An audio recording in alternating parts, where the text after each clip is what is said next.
Graça e paz, igreja. Amém? Tem uns custosos que ainda não chegaram, né? Mas amém. Abre a sua Bíblia, por gentileza, você que a trouxe. Em Mateus capítulo 5, versículo 3. Hoje é uma noite especial, a qual o Espírito Santo nos preparou. Eu tenho absoluta certeza que Ele vai alinhar o que está desalinhado, para que possamos compreender e andar na vontade do Senhor, na boa, na agradável e na vontade do Senhor, amém? Na perfeita. Mateus capítulo 5, versículo 3, diz assim: bem-aventurados pobres de espírito, pois o reino dos céus lhe pertence. E nós crescemos, ou por anos ouvimos as pessoas trazer uma explicação dizendo que quanto mais humilde você fosse, mais agradava a Deus. Quanto mais pobre você fosse, mais você movia o coração de Deus. Mas na verdade, o Sermão do Monte, Mateus 5, 3, quando o Senhor vai dizer bem-aventurados que são pobres de espírito, porque o reino dos céus lhe pertence, Jesus na verdade está dizendo, não é uma pobreza territorial, uma pobreza capitalista, uma pobreza de finança, não é uma pobreza societária. Deus está dizendo, bem-aventurado, pobre de espírito, aquele que entendeu quem Ele é, dizendo, eu homem, tu Deus, eu homem, tu Deus. É quando Jó, ali naquele meio daquela dificuldade, no meio das provações, ainda assim, ele começa a questionar a Deus. E o Senhor virando para ele vai dizer, Jó, onde tu estava? Quando eu formava ossos no ventre de uma mulher. Aonde você estava quando eu fiz separação de águas e águas? E Jó vai olhar para Deus e vai dizer, antes eu só ouvia falar, mas hoje os meus olhos te vê, miserável homem que sou. Então quando Jesus veio trazer o Sermão do Monte, Ele não estava dizendo que para que o reino dos céus fosse nosso, nós precisávamos ser os mais pobres possível. O povo de Deus tem que ser o mais pobre. Quantas vezes, num âmbito de religiosidade, nós aprendemos sobre isso? Fulano é tão abençoado, porque você viu o tanto que ele é humilde? E a humildade que o Senhor traz aqui sobre ser pobre de espírito, não é pobreza de dinheiro. É pobreza quando nós olhamos para quem nós somos dentro de nós e reconhecemos o Pai que temos. E nós dizemos, Senhor, miserável o homem que eu sou, mas a tua identidade está sendo formada em mim. O teu caráter está sendo pregnado, impresso em mim. Então, Senhor, eu sei quem tu és, sei quem eu sou, e sabendo quem eu sou, eu, Senhor, me rendo totalmente sobre a tua beleza. Eu descanso nos teus pés. Senhor, eu me deleito em contemplar a beleza da tua santidade. E isso foi deturpado por anos. Por anos a igreja, principalmente o meio pentecostal e neopentecostal, foi ensinado que nós precisávamos ser pobres para alcançar o reino de Deus. Mas o Espírito Santo, Jesus, Ele quer nos ensinar que a pobreza de espírito é nós reconhecer a grandeza de Deus. E olhar para dentro de nós e saber quem somos nós diante de Deus. Jó estava ali, por mais que ele fosse um homem honrado, valoroso, um homem que ele era filósofo, poético, que era o homem mais rico do Oriente Médio. Ainda assim, quando ele viu Deus, quando ele de fato viu Deus, ele viu a insignificância dele. Ele disse, antes eu ouvia falar do Senhor, mas hoje, de fato, os meus olhos te vê. E quando nós olhamos Jesus, a nossa realidade é mudada. E nós aprendemos, e as pessoas sempre justificam sobre aquele versículo que diz, mais fácil um camelo passar no fundo do fundo de uma agulha, do que um rico entrar no céu. Quem já viu esse versículo, e já viu a expressão de que Deus não vai permitir que ricos entrem no céu. Mas quando o Senhor diz isso, são de riquezas ilícitas. É porque o dinheiro, a Bíblia vai dizer que ou nós servimos a Deus, ou servimos a Mamon. E quando o nosso coração está voltado ao dinheiro, irmãos, o orgulho, olhos altivos, prepotência, arrogância, usura, avareza, ganância, todas as obras da carne, concentrado num só lugar, dominam o nosso coração. E de fato nos tornamos servos do dinheiro. Então quando o Senhor usa essa expressão dizendo que era mais fácil um camelo passar no fundo da agulha do que um rico entrar no céu, é um rico que não é próspero, mas que ele foi fundado e fundamentalizado em riquezas ilícitas, porque o seu coração já foi corrompido pelo dinheiro. Porque senão na Bíblia, na história da Bíblia, não teria homens poderosos em Deus. Não teria Esther como rainha, não teria Abraão como homem rico, como um senhor rico, não teria Jó como o homem mais rico do Oriente Médio, não teria Davi como rei poderoso, não teria Salomão, os homens mais ricos e mais sábio, inteligência, sabedoria, conhecimento, ao ponto da rainha Cleópatra vir conhecer Salomão. Nós não teríamos Cornélio. A Bíblia vai dizer que ele era um homem que ainda nem conhecia Deus. Não conhecia, os seus olhos não tinham visto Deus. Mas ele honrava Deus. E ele dava ofertas, esmolas e orava ao Senhor. Por isso Deus enviou que Pedro o encontrasse. Nós não teríamos Lídia como comerciante e que abençoou o ministério de Paulo. E tantos outros que foram homens de Deus, mulheres de Deus, que tiveram o seu papel fundamental na palavra do Senhor. Fique de pé nessa noite. Nós estamos aqui para aprender a administrar o que ganhamos. Nós estamos aqui para entender que se nós nos dobrarmos a Deus e servirmos Ele com singularidade, nós teremos um lugar no Senhor. Os irmãos podem sentar, tem espaços aqui, tem daqui, fiquem à vontade. Amém? Feche seus olhos, eu quero orar por você, pela sua casa, pela sua vida. Está faltando muita gente, né? A metade da metade, mais da metade da igreja. Mas ainda assim, os que foram atraídos pelo Senhor se sintam em casa, abençoados. E antes da gente orar, eu quero que você dê aquele giro de 360 graus. Não precisa tocar em ninguém, mas nós vamos cumprimentar os nossos irmãos, amém? O que a gente diz para eles? Sejam bem-vindos, diga aí para o lado, para a esquerda, para a direita, norte, sul. Que bom que vocês vieram. Porque aqui na IPEDIV nós aprendemos a ser amados, irmãos. E o amor faz. Só o amor de Deus faz. Só o amor. Poderia eu, ou o ministro, o palestrante, ministrar horas aqui. Ou trouxermos o ano todo um assunto, uma palavra sobre algo. Mas se nós não abrir nosso coração e deixar que o Espírito Santo nos constrange e nos transforma de dentro para fora, ainda assim, nós seríamos meros palestrantes. Mas como nós cremos no poder do Espírito Santo, nós cremos que o Senhor, Ele trouxe nós aqui para que a nossa vida seja alinhada com a vontade de Deus. Então nós cremos que nós sairemos daqui muito mais abençoado do que nós entramos. Não só, irmãos, nós não viemos buscar aqui dinheiro. Nós viemos buscar um alinhamento do céu. Nós viemos buscar sabedoria e conhecimento de Deus, para que nós possamos viver uma vida digna diante de Deus e dando testemunho de Deus aos homens aqui na terra, e ainda assim abençoar o nosso próximo, abençoar e honrar a casa a qual nós servimos, amamos e zelamos por ela.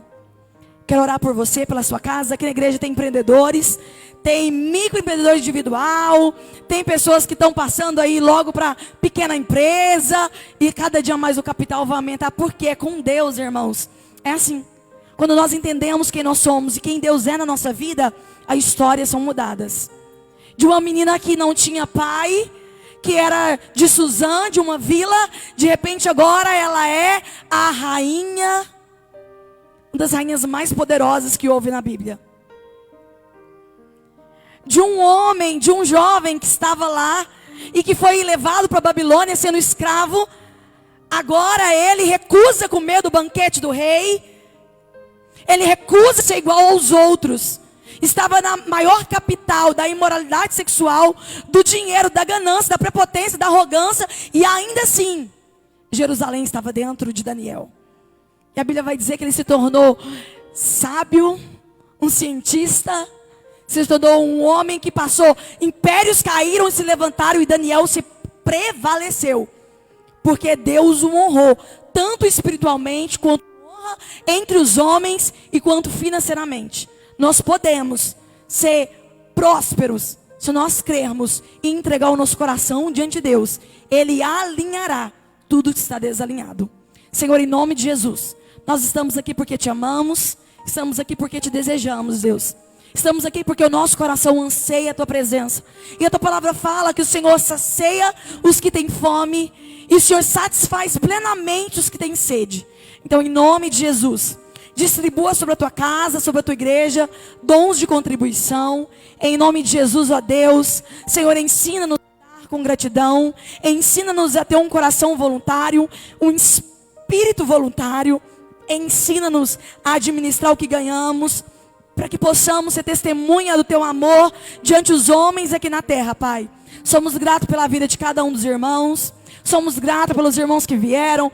O pastor Leandro, a pastora Kelly, o pastor palestrante que veio aqui, né, mas a sua esposa maravilhosa, que estão para nos honrar, para nos abençoar. Que palavra que foi dada no secreto a ele flua ao coração dele, para que nós possamos beber dessa água, Deus. Em nome de Jesus, nós te glorificamos e te bendizemos. Amém. Palmas que exalte o Senhor. Quero convidar o pastor Alcides aqui. Aleluia, Jesus, glória a Deus. As nossas mãos têm o que, irmãos? Não. Eu sei que nós estamos num número aqui vergonhoso, mas ainda assim as nossas mãos têm poder. Porque o Senhor nos deu o poder. Então levanta essas mãos poderosas para cá e vamos declarar sobre a vida do pastor, sobre a casa e sobre a família. Senhor, em nome de Jesus, nós declaramos a tua bondade, o teu amor, a tua sabedoria sobre a casa, sobre o ministério, sobre a igreja dele, Pai, sobre o casamento, a vida conjugal. Em nome de Jesus, Senhor, nós te amamos e nós declaramos sobre o teu poder. Amém. Recebe ele com palmas que exalte Jesus. Seja bem-vindo.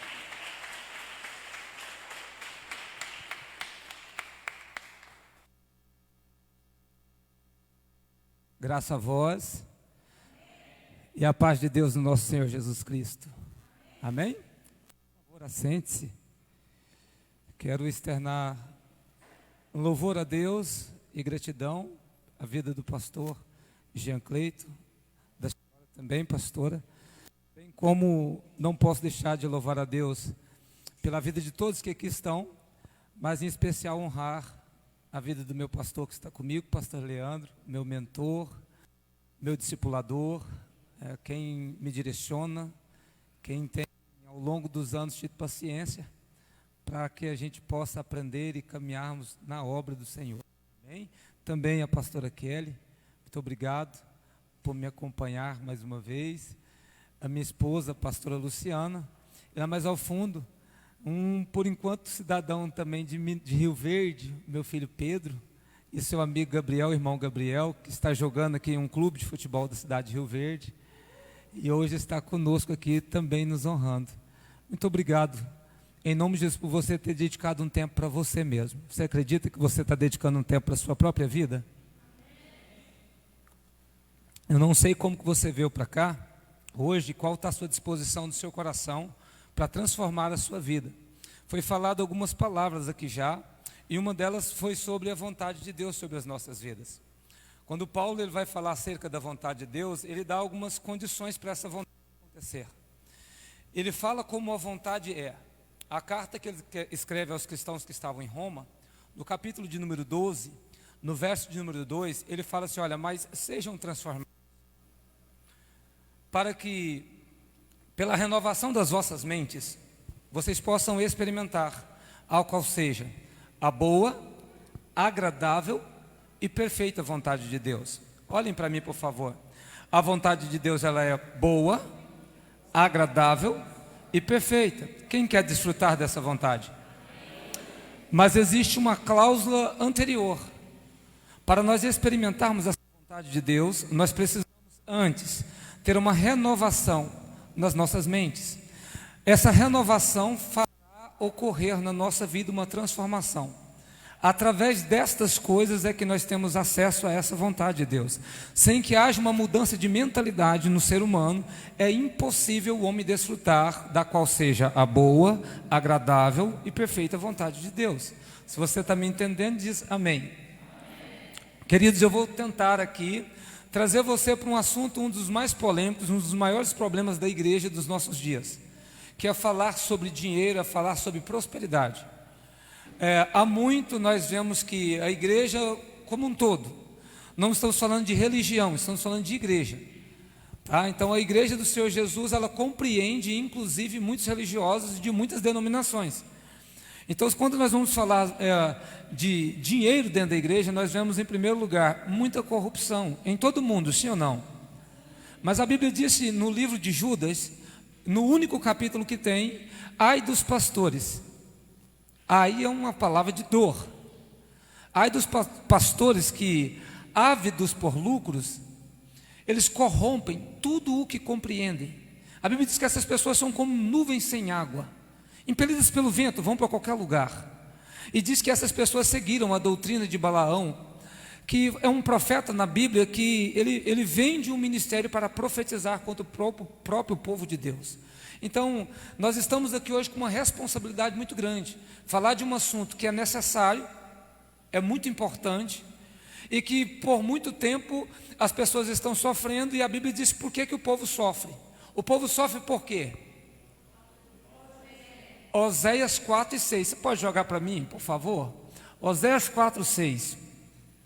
O texto é muito claro, a origem do sofrimento do ser humano está revelado ao profeta, quando ele diz que o povo perece ou padece. Olha, o meu povo foi destruído.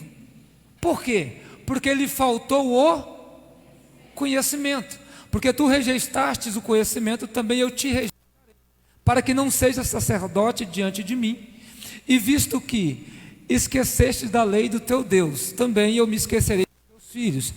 Segura esse texto aqui, vamos parar nele por um instante, para mim ser bem aqui, para a gente entender ele, porque ele é muito rico. Observe, a Bíblia está falando que o povo é destruído e revela o porquê, está faltando conhecimento. Só que a Bíblia está falando que quando falta conhecimento, não é porque não tem conhecimento disponível. A Bíblia está revelando que o conhecimento é falto porque nós rejeitamos ele, ele está disponível. Nós estamos rejeitando ele. Quando a Bíblia está dizendo que nós estamos rejeitando, ela traz uma consequência. Qual é a consequência? Deus também te rejeita. Eu rejeito o conhecimento que Deus deixou disponível para mim, automaticamente Deus me rejeita. Sem Deus ninguém pode fazer nada. Imagine nós rejeitados por Deus. Agora olha o que diz mais o texto, escutem isso. É leitura, simples, ó. A Bíblia fala que quando Ele nos rejeita, Ele vai nos impedir de ser o quê? Sacerdote. Sacerdote. O que é um sacerdote? Sacerdote, segundo a revelação de Apocalipse, todos nós fomos feitos reino e sacerdócio santo para Deus. Todo mundo foi feito isso. A igreja é uma igreja que tem um sacerdócio. Agora, o que é o sacerdote perante o Senhor? Sacerdote é alguém que ocupa um cargo, alguém que tem um ministério. E o maior ministério sacerdócio, o maior ministério do sacerdote, olhem para cá, é carregar ou portar uma luz. Todo sacerdócio, ele tem por função portar a luz. E não bastando ter que portar a luz, há uma ordenança para o sacerdócio. Você não pode deixar que a luz se apague. Todo sacerdócio precisa portar uma luz e a luz jamais pode se apagar. Agora entenda, esse texto daqui a pouco vai fazer diferença. Glória a Deus. Esse texto vai fazer diferença daqui a pouco muito na sua vida. Por quê? Porque para que você entenda isso como igreja, o próprio Senhor Jesus disse: vós sois a luz do mundo. Vós sois sacerdotes. A luz não somos nós, mas a luz está em nós. Aonde você chegar, alguma coisa precisa ser alumiada ou iluminada através da sua vida. Agora, como é possível nós iluminarmos ou levarmos luz para algum lugar, se em muitos momentos da nossa vida nós nos encontramos em trevas? Situações difíceis, situações de desesperança. E não adianta, embora você tenha chamado para ser luz, você provavelmente vai deixar que essa chame vai se extinguindo. E as consequências são piores. Não é só Deus me rejeitar como um sacerdote. Olha só, para que não seja sacerdote, diante de mim. Visto que esqueceste da lei do teu Deus, eu também me esquecerei. Olha aqui embaixo, de quem? O que a palavra está nos revelando? Quando eu rejeito o conhecimento de Deus, eu levo consequência, não é para a minha vida, eu levo para a minha vida e para os meus filhos. Gerações pagarão o preço pela minha inconsequência. Talvez você entrou aqui, talvez você esteja pagando um preço pelo conhecimento que seus pais não buscaram. Talvez se você hoje entrar aqui e não atentar por tudo que nós vamos revelar, alguém pague uma consequência pela sua displicência aqui hoje. Pastor, essa palavra parece ameaçadora. Não, essa palavra é uma palavra de esperança ao seu coração. Eu estou dizendo que você pode arrancar uma maldição que possa estar sobre a sua vida, e além de arrancar, você pode abençoar gerações futuras. Eu estou dizendo que você pode preparar o caminho para alguém que já nasceu, e alguém que ainda pode estar por vir. Essa é a geração que arranca a maldição da casa e da família. Vocês vão entender tudo isso durante o percorrer desses nossos 2 encontros. Eu disse que se você hoje, se o que eu falar não fizer sentido, não precisa voltar no próximo. Não precisa. Porque ou Deus te convence por Ele mesmo que é a palavra, ou não serei eu que farei isso. Então eu vou ter muita paciência para permitir que durante todo o culto a direção esteja no Espírito. O Espírito de Deus, Ele está sobre mim. Ele me ungiu para trazer entendimento para vocês. De maneira que vocês vão ver que raramente, talvez eu nem abra essa Bíblia. Eu vou, guiado pelo Espírito, andar em tudo que Ele me entregar. Eu vou pedir para colocar aqui, e eu vou falar e vou trazer entendimento para a sua vida, de forma que você possa praticar, e pela prática da palavra você possa transformar verdadeiramente a sua vida. Vamos lá, falar de prosperidade. O que é prosperidade? O que é prosperar? O que é ser próspero? A palavra prosperidade, ela tem como significado de dicionário ir em aumento, progredir, avançar. A tradução da palavra é essa. Mas a prosperidade, ela tem uma casa, ela tem uma habitação. A casa da prosperidade se chama paz. E o maior símbolo ou sinônimo de prosperidade é paz. Se nós buscarmos a origem desta palavra prosperidade, nós vamos encontrar ela no latim, mas antes ela veio do hebraico, que se chamava e se falava, até hoje nós falamos e cumprimentamos, shalom. E shalom significa a paz. A paz. Por que durante muito tempo, quando nós falamos de prosperidade, as pessoas alienaram a palavra à riqueza? Eu, por exemplo, conheço muitas pessoas que têm muito dinheiro, são abastadas, porém não dormem à noite. Eu conheço pessoas que têm casas enormes, mas nunca conseguiram construir um lar. Eu conheço pessoas que têm bastante dinheiro, são abastadas em dinheiro. Porém, essas pessoas, mesmo conseguindo comprar todo tipo de alimento que os seus olhos agradarem, muitas das vezes não têm sequer apetite para comer. Eu conheço outros tipos de pessoas que eu entro na casa delas e entro em alguns escritórios e salas, são bibliotecas, tem um monte de livros, mas nunca tiveram acesso à sabedoria, porque dinheiro não compra essas coisas. Eu conheço pessoas que com muito dinheiro conseguiram comprar muitos pendentes, muitos argolas e colares, até mesmo de ouro, e algumas eles até colocam em uma cruz pendurada e acham isso bonito, mas eu duvido que alguém com dinheiro consiga comprar a sua própria salvação. Então não pode ser o dinheiro que me traga paz. Não é isso. A palavra prosperidade não pode dizer respeito a isso. Não pode ser que seja tão fácil. Se fosse isso, então todas as pessoas que tivessem dinheiro, elas viveriam muito bem, sim ou não? E quantos de vocês já viram pessoas com dinheiro pedindo ajuda? dizendo que não dorme, dizendo que queria ter uma vida feliz e não conseguem ter. Eu já vi pessoas abastadas, pessoas com dinheiro, dizer assim: eu queria ter a sua vida. Já vi. Posso falar mais? Eu oro por muitas pessoas que têm muito dinheiro, conheço, tenho certeza que os pastores que me seguem, que são meus pastores, a gente ora por pessoas que têm muito dinheiro e por muitos problemas. Ou seja, então não é o dinheiro que é o maior símbolo de prosperidade, mas é certo que também ter uma boa condição financeira me traz paz. Então vamos embasar tudo aqui para que a gente consiga encontrar, em primeiro lugar, as origens das coisas. O que me faz entender é quando eu encontro a raiz, o cerne, a origem. Não adianta eu pegar aqui e começar a falar de dinheiro, de coisas, de prosperidade, se vocês não entenderem a origem de tudo isso. Existe uma origem da dor, existe uma origem de escassez, existe a origem da riqueza. Tudo isso está muito escancarado na Bíblia. E o que nós vamos fazer é pegar um mapa pronto, um caminho preparado por Deus. E nós vamos montar um mapa para você alcançar a verdadeira prosperidade que o céu tem para a sua vida. Jesus, ele disse assim, segundo João escreveu no capítulo 10, no verso 10. O diabo veio, senão somente 3 objetos: matar, roubar e destruir. Jesus disse assim: eu porém vim. Ele estava onde quando ele disse eu vim? Ele estava onde? Onde? Me ajude. Jesus disse: eu vim. Quando ele disse eu vim, ele estava onde? Aqui na...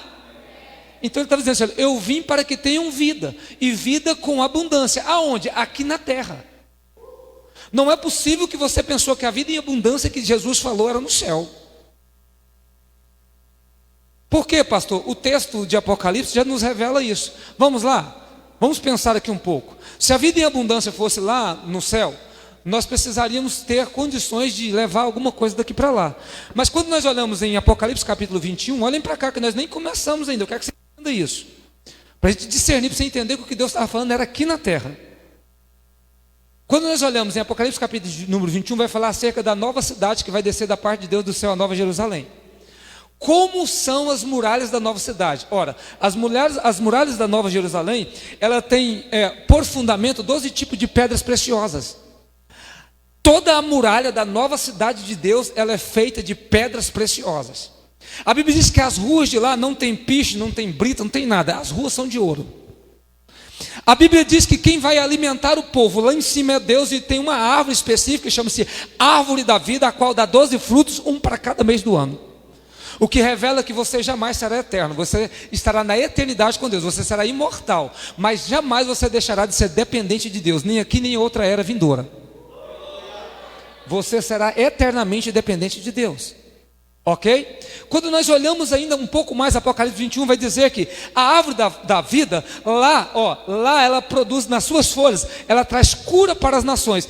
Mas para ser mais claro e saber que não terá que você pagar conta de farmácia lá, a Bíblia diz nesse mesmo capítulo que não tem choro no céu, não tem dor, não tem pranto, não tem morte.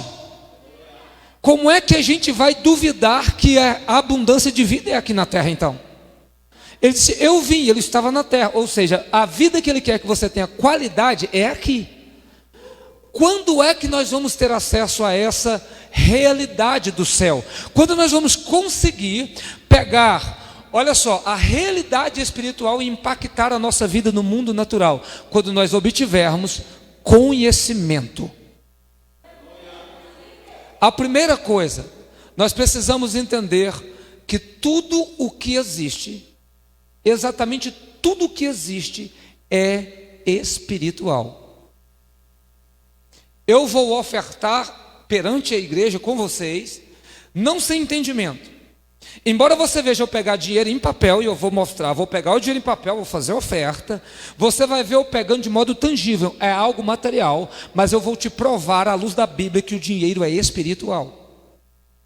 E aí você vai entender pela palavra que o que Deus vai fazer conosco durante 2 encontros é nos educar e nos libertar para a verdadeira prosperidade que Ele tem. É por isso que o tema do seminário é educação e libertação financeira. Olhem para cá, eu vou pedir agora, meu filho, você vai me seguindo aqui na direção do Espírito. Joga para mim um texto aqui que está em Gálatas capítulo 4 e versículo 1. Eu não sei como você chegou aqui hoje, porque eu não conheço vocês, senão aquilo que Deus revelar. Porém, eu tenho certeza que se vocês abrirem o coração para vocês, para o entendimento, jamais a vida de vocês sairá, desde hoje, da mesma maneira daqui de dentro. Quem acredita nisso, diga glória a Deus. Gálatas capítulo 4, verso 1. Me ajude. Digo, pois, que todo o tempo que o herdeiro é menino, em nada difere do servo, ainda que seja senhor de tudo. Esse texto aqui precisa ser lido com calma. Leia comigo, olha o que o texto está falando, olha. Digo, pois, que todo o tempo que o herdeiro é menino, em nada difere do servo, ainda que seja senhor de tudo. O que a Bíblia está falando? Olhem para cá. Esta criança que está atrás da pastora, ali em pé, e esta outra criança que está ajoelhada, embora já sejam herdeiros naturais, desde que nasceram já têm posse, já são herdeiros de tudo que o pai tem. Enquanto não alcançarem a maturidade, enquanto não forem adultos, tudo o que eles puderem ter acesso, se faltarem os pais, só será possível quando eles deixarem de serem meninos, porque até então eles vão precisar de alguém que administre tudo que eles têm, tutores legais. É assim ou não é? Paulo não está revelando até então aqui nada de sobrenatural pelo que nós vivemos, se nós olharmos esta menção apenas de maneira natural. Passe o próximo versículo, por favor, meu filho. Mas está debaixo de tutores e curadores até o tempo determinado pelo Pai. Próximo versículo. Assim também nós, quando éramos meninos, estávamos reduzidos à servidão debaixo dos primeiros rudimentos do mundo. Por favor, isso. Mas vindo a plenitude dos tempos, Deus enviou o seu filho, nascido de mulher, nascido sob a lei. Segura aqui para mim. Então presta atenção, a Bíblia está falando que, primeiro, existe uma condição para um herdeiro tomar posse daquilo que lhe foi dado por direito. Qual é a revelação do que foi lido? Essa pessoa precisa crescer e ter amadurecimento, sim ou não? Todo mundo conseguiu entender isso? Então vamos revelar agora a sua paternidade e a sua herança. E você vai entender por que é que você não conseguiu apropriar de algumas coisas ainda. Amém? Primeiro, vamos entender quem é Deus. Jogue para mim, aqui, por favor, no retro, Hebreus capítulo 12, verso 9. Hebreus capítulo 12 e verso 9. Olha só. Além do que tivemos nossos pais para nos corrigirem, e nós o reverenciamos. Não nos sujeitaremos muito mais ao Pai para vivermos? Deus é Pai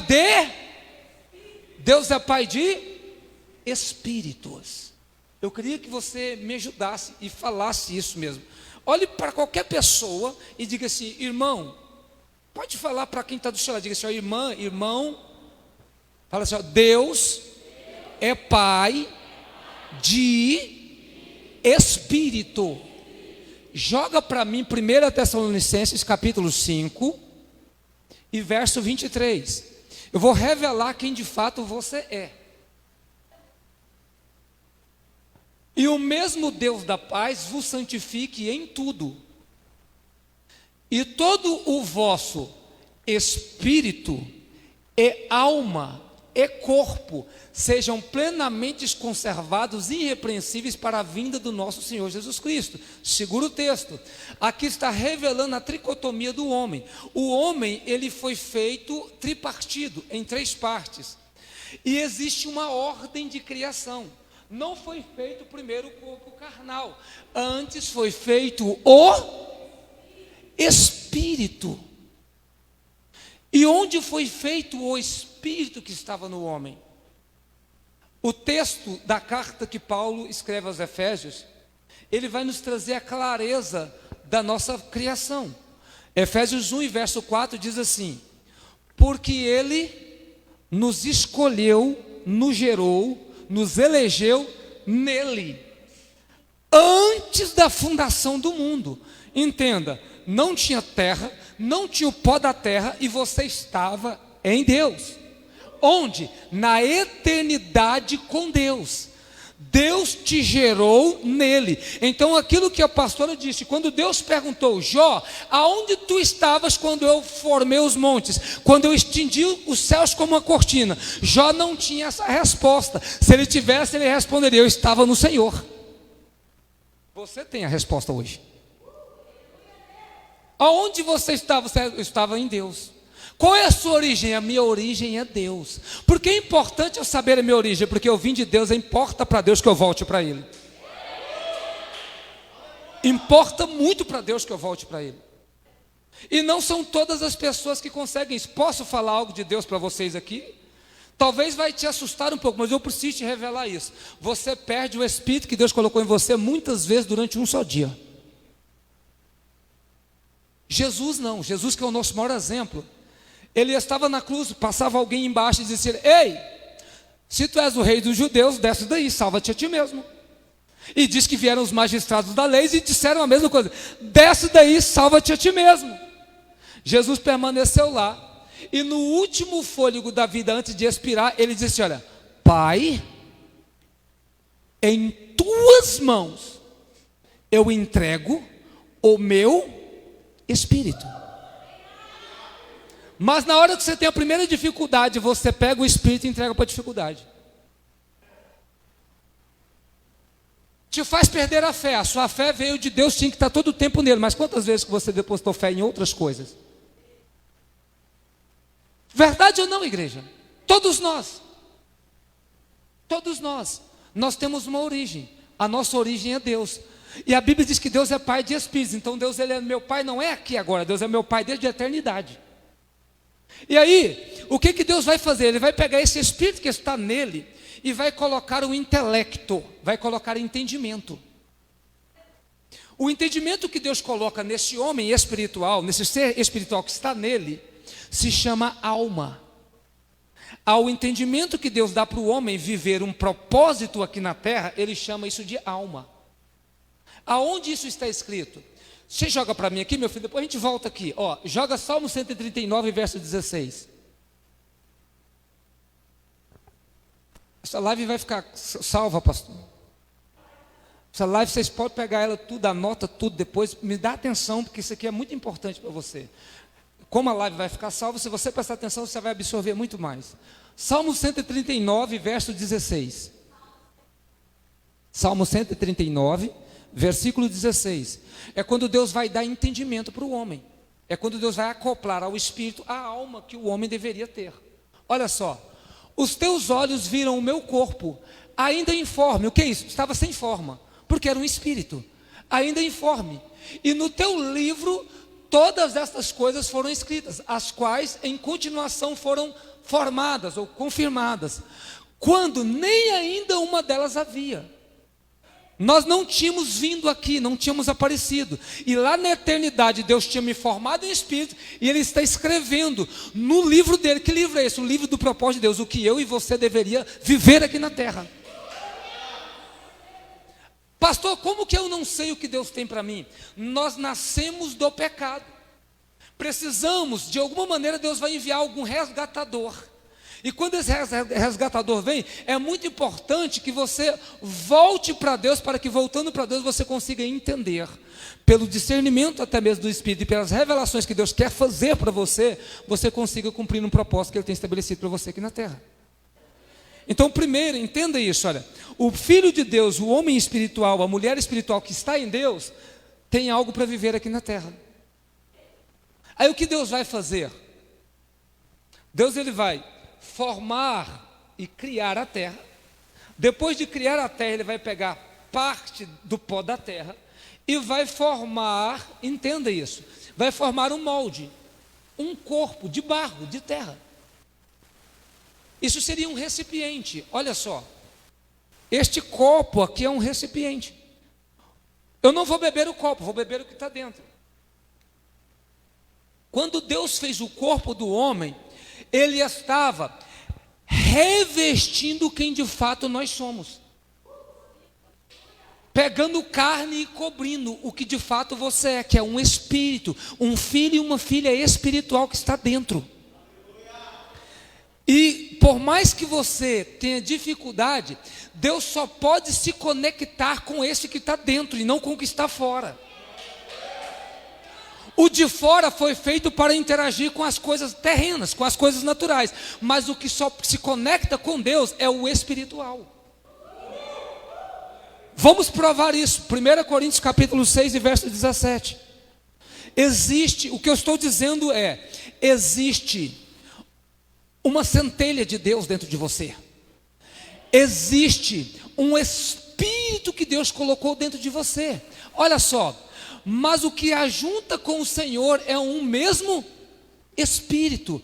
Em uma tradição ainda melhor está escrito assim, olha, o espírito que se ajunta com o espírito de Deus forma um só espírito com ele. Aliança, junção. Quem ainda está me entendendo diz amém. Quem é que se ajunta com Deus? Olha para cá, lê para mim, quem se ajunta com Deus? É o Espírito.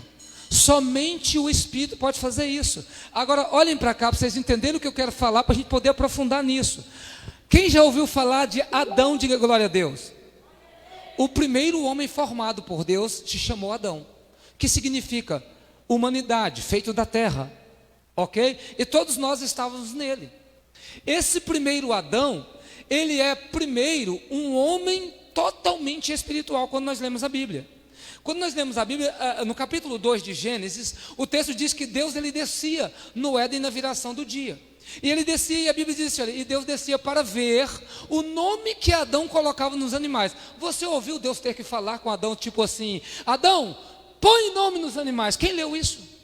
Não precisava. Por quê? Porque como não havia pecado em Adão, o Espírito que estava em Adão estava conectado com Deus. Deus não precisava se revelar pela palavra. Era um só. Então Deus não precisava falar, porque quando o homem espiritual está conectado com Deus, ele não precisa de nada, ele ouve, é o que você precisa, ouvir a voz de Deus de forma natural, estar ligado, conectado com Ele, para que, olhem só, para que você ande em espírito. Não é você andando, é o Espírito que está dentro de você, fazendo você andar aonde? Nas obras que de antemão Deus preparou para que vocês andassem nelas. Algumas pessoas em algumas igrejas dizem assim, olha, vamos fazer a obra. Você até, para irmão, nunca mais fale isso. Você não tem que fazer obra nenhuma. O texto é claro, a obra já foi feita, você tem que andar no que Deus preparou. Ou você tem um fundamento melhor do que o de Deus? Porque quando ele diz, eu vou fazer a obra, estou dizendo, a obra que Deus fez não me serve, eu vou fazer outra. Isso é rebeldia. E a rebeldia traz a ira de Deus. E isso é o que nos traz dor e que nos faz também sofrer. Agora entenda, quando nós chegamos no capítulo 3 de Gênesis, o homem vai cair, ou o homem vai pecar. E todo homem que cai, ele tem uma ordem de cair. Primeiro ele cai no espírito. O homem só peca porque ele caiu no espírito antes. Ele se separa de Deus, e por se separar de Deus, ele vai pecar. Todas as vezes que o homem se separa de Deus, lhe falta entendimento, que é o intelecto, é a alma, ela vai desfalecendo. Aí só falta uma coisa, o corpo sofrer as consequências de começar a padecer. A ordem é a mesma, é espírito, alma e corpo. Entenda isso. Agora entenda, Deus ele é pai de espíritos. Então primeiro, Deus ele é nosso pai na eternidade. Enquanto nós estamos lá em Deus, ele vai nos nutrindo de tudo que ele tem para nós vivermos aqui. Aí você não tem lá, quando você vem aqui no mundo, você não tem consciência do que ele falou lá para você mais, por causa do pecado. Mas entenda o que eu quero que você hoje busque aqui. Qual é a ordem das coisas? Qual é a ordem que você até hoje aqui imaginou de tudo que você relaciona? Que algumas coisas são naturais e que outras coisas são espirituais. Mas se Deus ele é um espírito, não foi ele que fez todas as coisas? Sim ou não, irmão? Você tem dúvida que foi Deus que criou e fez todas as coisas? Se Deus é um espírito e ele fez todas as coisas, eu posso afirmar que tudo então é espiritual, sim ou não? Jogue Colossenses 1,16, por favor. É porque a Bíblia, ela é a nossa base, ela é a direção. Não dá para a gente ir contra o que está escrito. Porque neles, volta no 14, por favor, isso, ó. Em quem temos a redenção pelo seu sangue, a saber, a remissão dos pecados, pode passar, por favor. O qual é a imagem do Deus invisível, o primogênito de toda a criação. Porque nele foram criadas todas as coisas que há. Vamos lá? Isso é importante. Porque nele foram criadas todas as coisas que há. Primeiro, no plural, nos céus, porque há mais de um. Na terra, visíveis e invisíveis. Sejam tronos, sejam dominações, sejam principados, sejam potestades, tudo foi criado por ele e para ele. Verso 17 a gente finaliza. Ele é antes de todas as coisas, e todas as coisas subsistem por ele. Então, se ele é e ele cria tudo, tudo tem que ser espiritual. Então, se eu for falar de mim e de você, primeiro você tem que ser espiritual e depois natural. Se eu for falar de dinheiro, primeiro eu tenho que encontrá-lo de maneira espiritual, para depois eu vê-lo de maneira natural. Pastor, fale mais para mim entender. Falo. Jogue Hebreus capítulo 11, por favor. Há uma ordem da criação. Você vai assustar com o que eu vou te falar. Qual é o mundo real? Olhem para mim antes de você ler, por favor. Qual é o mundo real?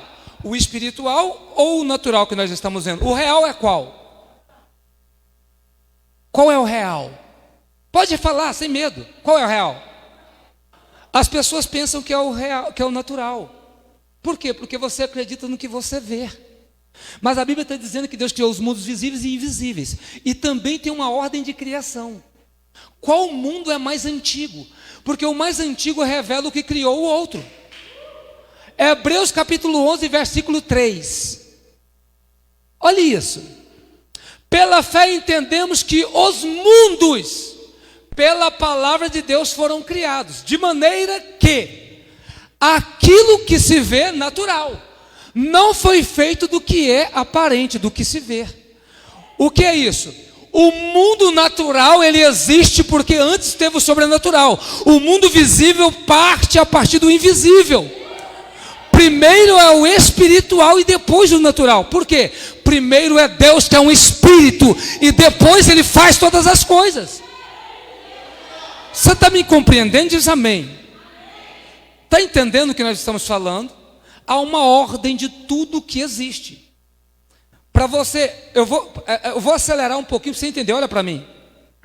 A dificuldade no seu casamento, primeiro aconteceu no mundo espiritual e agora você está sofrendo aqui. A dificuldade nas suas finanças, primeiro aconteceu no mundo espiritual e você está recebendo aqui. A dificuldade na sua família, primeiro foi de ordem espiritual, depois aqui. Há uma ordem, primeiro espiritual, depois natural.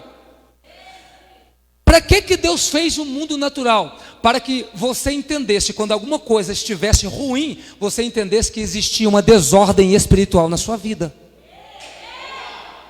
E se Deus não te fizesse sentir isso na carne, na pele, jamais você buscaria um conserto, uma maneira de mudar isso. Espírito não cansa. Espírito não sente dor. Então, se Deus não te põe numa hoste, num corpo, numa carne que dói, que machuca, para você sentir as dores, você jamais buscaria um conserto na sua vida. Continuaria vivendo mal sem nunca saber as origens do porquê essa dor.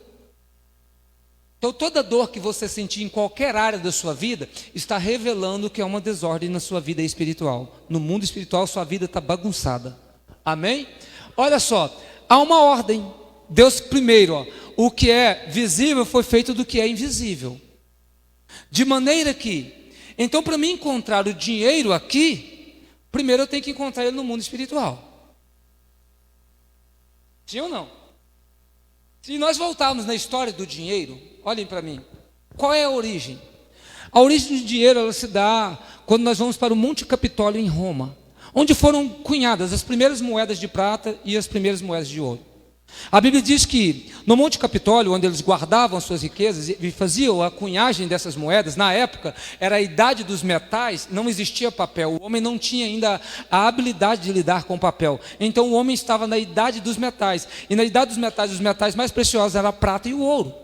Ok? Nessa época, Roma é um império enorme, poderosíssimo sobre a terra. Eles guardavam numa casa do tesouro todo o ouro e toda a prata que era cunhado.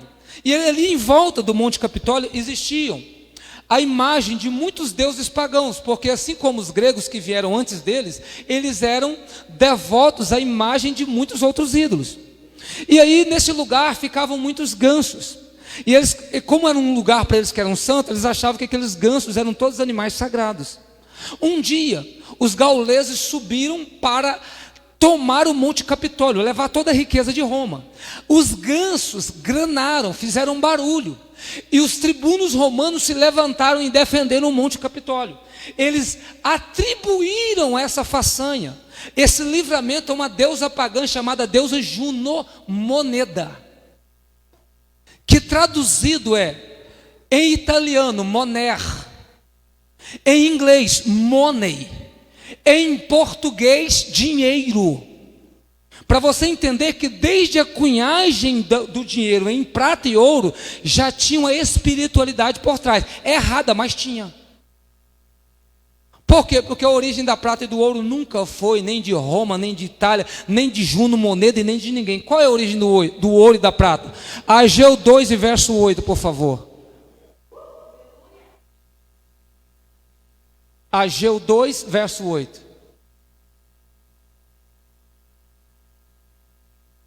Minha é a prata, e meu é o ouro, disse o Senhor dos Exércitos. De quem é a prata? De quem é o ouro? De Deus. Quando Deus ele desce na terra, faz a terra, e ele cria uma região chamada Éden, ou seja, a terra de delícias, ele ali na terra, em Avilar, ele vai colocar o ouro. E interessante, o homem que ele formou, esse Adão, olhem para cá, o que ele vai fazer?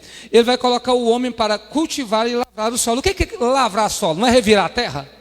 Mas na terra tinha ouro. Quando o homem revirava o solo, o que ele encontrava? A ideia de Deus foi sempre o homem ser próspero. Desde que Deus criou o homem, a ideia de Deus é que o homem seja próspero. E para que o homem tivesse certeza disso, Deus ele pega este homem criado, coloca nesse lugar chamado Éden e fala, a ideia de Deus inicialmente era o homem vai ser lavrador do solo, mas para que o homem entendesse quais são os princípios estabelecidos para ter essa vida em abundância, o texto é claro, Gênesis 2 e verso de número 8. E plantou, pois, o Senhor Deus um jardim no Éden. Quem plantou o jardim? Quem plantou o jardim? Deus. E o texto diz assim, olha, e Deus fez nascer toda a espécie de árvores que eram agradáveis aos olhos e que produziam frutos bons para comer. Gênesis 2 e verso 15. Eu queria que você entendesse isso daqui agora. Olha o que o texto... Quer jogar para mim ali? Isso é muito importante. Gênesis 2 e verso 15. Gênesis 2 e verso 15. É porque Deus coloca o homem no Éden, planta um jardim, faz ter aves que eram agradáveis aos olhos, e ele vai colocar, e tomou, pois, o Senhor, Deus ao homem, e pôs no jardim do Éden para o lavrar e o guardar. Deus colocou o homem lá. Agora olha o verso 16, joga aqui. E pediu o Senhor, é isso que está escrito? E implorou o Senhor, é isso? O que está escrito? O Senhor Deus ao homem, dizendo, de toda a árvore do jardim comerás livremente. Não era um pedido, era uma ordem. O homem tinha por ordem comer de tudo que Deus tinha plantado. Verso 17. Mas da árvore do conhecimento do bem e do mal, dela não comerás, porque no dia em que dela comeres, certamente morrerás. Olha para mim. Deus, ele está dando uma ordem para o homem, dizendo, você vai comer de tudo, eu estou te dando uma ordem. Só de uma coisa você não vai comer. De o quê? Da árvore do conhecimento do bem e do mal. Quais eram as árvores que estavam no jardim? Olhem para cá. Árvores agradáveis aos olhos. Diga comigo, árvore agradável aos olhos. Diga, ó, que produz fruto bom para comer. Diga, árvore da vida. Então, me responda. O homem tinha que comer da árvore da vida eterna? Volta o 16. Volta o 16. E ordenou, pois, o Senhor Deus ao homem dizendo, de toda a árvore do jardim comerás. Ele tinha que comer ou não? Sim. Diga por quê? Porque quando o homem come do que Deus provê, ele está dizendo, o Senhor da minha vida é Deus. Deus é o meu Senhor. Por que Ele é o meu Senhor? Porque Ele é o meu provedor. Agora deixa eu te provar isso. Olha para cá. Talvez você jovem já ouviu isso do seu pai e da sua mãe. Talvez você que é pai e mãe já disse isso para o seu filho quando ele te deu o trabalho. Meu filho, minha filha, enquanto você morar na minha casa e comer da minha comida, é do meu jeito. Quando você não quiser mais, sai, arruma uma casa e vai pagar a sua conta, sim ou não? Então Deus falou para o homem, coma de tudo que eu te dou, porque eu sou o seu provedor, e por ser seu provedor, eu sou o seu Senhor. O dia que você me desobedecer e comer do que não se deve comer, sai da minha casa e vai pagar a sua conta. O dia que Adão e Eva comeram da árvore do jardim, Deus os expulsou de lá e falou, com dor comerás do fruto do teu suor. Qual é a origem da dor? A desobediência. Todas as vezes que o homem desobedece a Deus, ele está dizendo, eu quero sentir dores. E não são só dores, ele diz assim, olha, comerás e colherás em meio a espinho e abrolhos. Abrolhos são ervas amargas. Na amargura da vida você vai comer agora. Você tinha tudo disponível. Quem plantou foi eu. Você só tinha que cuidar, administrar do que eu estava te entregando. Como você não quis e não fez bem, quis fazer da sua maneira, então agora você paga a sua conta. Olha para cá. Se Deus é um espírito, e se o homem que era espiritual, ele servia a Deus e obedecia a Deus, agora este homem pecador está separado de Deus, ele começa a pagar um preço pela desobediência. Quando ele começa a pagar um preço pela desobediência, todas as vezes, olha para cá, todas as vezes que eu começo a pagar preço, me falta cada vez mais entendimento. Porque todo mundo que sofre por alguma coisa quer saber do porquê que está sofrendo, sim ou não? E aí você só preocupa com a solução da dor. Todo mundo que sente dor, a ideia, pelo menos essa é lá em casa, é que você vai buscar um diagnóstico dessa dor. Vá no médico, pergunta, o que é que eu tenho? Me olha aqui. Porque se você descobrir a origem, você é medicado, logo você está em casa de volta, sim ou não? As doenças silenciosas nós não aprendemos que são as que matam mais rapidamente, quando descobre já não tem jeito de fazer nada. Então olha para mim, se você está sentindo dor em alguma área da sua vida, Deus está gritando para você. Deixa eu te curar. Como que Deus cura alguém? Deus é pai, e pai educa filho. Para que Deus educa? Para que um pai educa um filho? Olhem para cá, para que esse filho cresça e amadureça. Se você é espírito, e sendo espírito, se você é um filho de Deus, você já é um herdeiro de tudo que Deus fez. Mas enquanto você for um menino, Gálatas 4:1, você é como um escravo. E precisa que alguém administre para você. Deus está esperando você amadurecer, crescer, amadurecer, para tomar posse de tudo que Ele preparou para a sua vida. É por isso que você em muitas coisas ainda não apropriou. Por quê? Porque você não encontrou a verdadeira identidade. Você olhou para pai e para mãe aqui da terra e falou assim, ó, porque eu nasci pobre, porque não sei o quê, porque meu pai, porque me abandonou. Você ficou com tudo quanto é desculpa, mas eu estou dizendo, você tem um pai, o seu pai é mais rico do que todos que você já viu na terra. E se você é filho dele, você é herdeiro. Isso aqui também me traz uma sobriedade espiritual que eu preciso te passar. Quando nós fomos para a igreja, muitas pessoas dizem assim, você precisa servir a Deus. Ok, está correto, está certo. Mas por muito tempo me fizeram achar bonito dizer assim, eu sou servo de Deus, sou servo de Deus, sou servo de Deus. E eu descobri que tem uma diferença enorme de relacionamento com Deus nisso. O texto de Marcos, capítulo de número 5, revela a história entre um servo que precisa de um milagre. O nome dele é Jairo. Jairo está com uma filha doente. E ele vai atrás de Jesus e ele é apresentado. E dizem para ele, olha, Jairo, faz questão de falar o nome dele. O nome dele é quem? É Jairo. Quem é Jairo? Ele é um príncipe dos fariseus, príncipe da sinagoga. Ou seja, homem importante. O que me faz entender que quando ele chegou, o povo abriu. Porque uma multidão cercava Jesus onde Jesus estava. Mas quando esse homem chegou, como ele era um homem importante, o povo abriu. E ele chegou até Jesus, sem ter que passar pelo aperto que a multidão passa. Falou assim, ó, vai até minha casa porque minha filha está enferma. Servo de Deus. Então Jesus falou, você serve Deus, Deus não fica devendo nada a ninguém. Ele falou, eu vou. Mas no mesmo percurso desse caminho que ele está indo, para a casa desse homem, que se é príncipe fariseu, era um homem rico. No percurso do caminho, quando ele está indo, a Bíblia diz que tem uma mulher, que para Lucas e não para Jesus, mas para o escritor, para Lucas ela não tinha importância de saber o nome dela, porque nem sequer o nome dela é falado. Só diz que ela era uma mulher que tinha um fluxo sanguíneo de 12 anos. Para Lucas, importante é falar quem é Jairo e o que ele faz. A ótica de Lucas não é a mesma ótica de Jesus. Mas quando nós lemos o texto, parece que os dois estão em mesmo entendimento, tanto Lucas quanto Jesus. Por quê? Porque o homem importante chegou, ele estava no meio da multidão, chamou Jesus, Jesus começou a ir atrás dele. Então, alguém que talvez não conhece Jesus, não tem relacionamento com Jesus, pode pensar, Jesus trocou os pobres para ir na casa de um rico. Porque Jesus, de fato, para e começa a ir atrás de Jairo. Mas tem uma mulher que a Bíblia diz que ela tinha perdido tudo, ou seja, essa mulher está pobre. Perdeu tudo tentando ficar curada e não encontrou cura. E ela entende que está passando um santo homem de Deus. E ela tem uma intenção no coração, uma fé, mas uma fé carregada de medo, como você entrou na igreja muitas vezes, achando que você não era digno. Dizendo, eu preciso pedir que alguém ore, que alguém fale, porque eu não sou muito digno, porque eu fiz isso, fiz aquilo. Esta mulher, ela tem uma fé, mas a fé dela está carregada de medo. Por quê? Porque ela está enferma. E ela está dentro de um tempo, que é o tempo que ela está, o tempo chamado o tempo da lei. E o tempo da lei, uma pessoa que tivesse um fluxo sanguíneo, ela tinha que ser separada do arraial, não podia ficar dentro da cidade, tinha que ficar fora.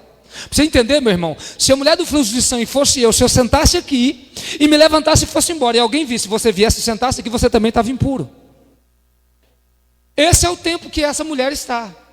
Então ela tem uma consciência, se ela sair do lugar que ela está, se ela for onde Jesus está, e se ela for vista, ela é apedrejada e morta na hora. Porque essa era a lei. Mas ela tem uma fé, mesmo com esse medo, ela fala, se eu apenas tocar na orla da veste dele, eu serei curada. Quem é que está testificando isso para ela? O Espírito que está dentro dela. Porque naturalmente ela jamais veria esse milagre. Naturalmente ela só teria o medo e não iria. Mas há um ser mais forte dentro dela dizendo, você precisa ir. Então ela vai. E aí, como ela acha que ela não é digna, ela fala, mas vou ter que chegar por trás. Eu vou chegar por trás para ninguém ver. E a Bíblia diz que Jesus está indo para a casa de Jairo. E ela toca na orla da veste dele. E a Bíblia diz que a hemorragia é estancada na hora. Olha para cá. Você ouviu a Bíblia dizer que ela pulou e deu glória a Deus? Não. Você viu ela dizer assim, ela saiu pulando e glorificando o nome do Senhor? A gente parece que vê ela tocando e saindo caladinha, para não ser vista. O maior medo dessa mulher é ser notada, ser percebida. O maior medo dela é Jesus falar assim, alguém me tocou. Essa frase ser entoada e todo mundo olhar e ver ela. Então aquilo que ela tinha mais medo, de repente sai no meio da multidão. Quem me tocou? Disse Jesus. E os discípulos parecem assim como a gente, quando fala assim, pastor, tem visita. Aí a gente fala assim, aonde? Nós temos que ir lá no bairro mais pobre de Rio Verde, tem um povo lá levar a cesta básica, e aquele monte de cesta, a gente vai aí, entrega uma cesta, tem um punhado de família querendo também, e você vai ficando apertado, você não tem para todo mundo, você vai ficando, você fala assim, meu Deus, hoje é dia de luta, porque não dá para fazer para todo mundo. Mas quando fala assim, ó, é para ir na casa do prefeito, na casa de quem, você fala assim, hoje nós vai ser bem tratado. É hoje chama nós para jantar, para almoçar. Irmão, pensa, parece que a gente vê até os discípulos de Jesus falam assim, ó, mestre, você pergunta quem que está te tocando, a multidão está te perguntando, vamos logo para cá de Jairo almoçar, lá tem um banquete esperando, vamos embora para lá. Pensando como alguém que estivesse no local, irmão, tinha tido milagre de multiplicação de pão, mas ir na casa do rico comer, só quem já foi para saber que é banquete. Eles recebem a gente bem mesmo. Não que pobre não receba, mas tem uma diferença, sim ou não? Vou perguntar, porque aí não pode ser hipócrita. Se perguntar para você assim, ó, vai na casa do pastor Alcide comer ovo frito com arroz branquinho e feijão. Eu sei que bondade e misericórdia você tem, você vai. Mas fala, mas na casa do pastor Leandro você vai comer picanha assada, cupinzinho assado. Você vai escolher na minha ou na dele, irmão? Ah, pelo amor de Deus, você vai na casa dele na hora. Você vai. Quem não vai, irmão? Esse povo está indo para a casa de Jairo. O homem é rico, pastor Leandro. Agora olha para cá. O texto fala que Jesus falou assim, ó, quem me tocou? E a Bíblia diz que ela está tremendo. Por quê? Porque a enfermidade dela alcançou várias áreas. Não está só no espiritual, que é essa fé com medo, mas está na alma. Essa mulher está com a alma enferma. Imagine 12 anos ser separado do seu pai, da sua mãe, dos seus amigos, ninguém chega perto de você. Você pareceu uma doença, algo contagioso. 12 anos, essa mulher está com medo, carregada de medo. Mas ela vai ouvir algo que precisa alegrar seu coração nessa noite, ainda mais do que já está, eu creio, até agora. Jesus, ele nem falou da cruz até aqui.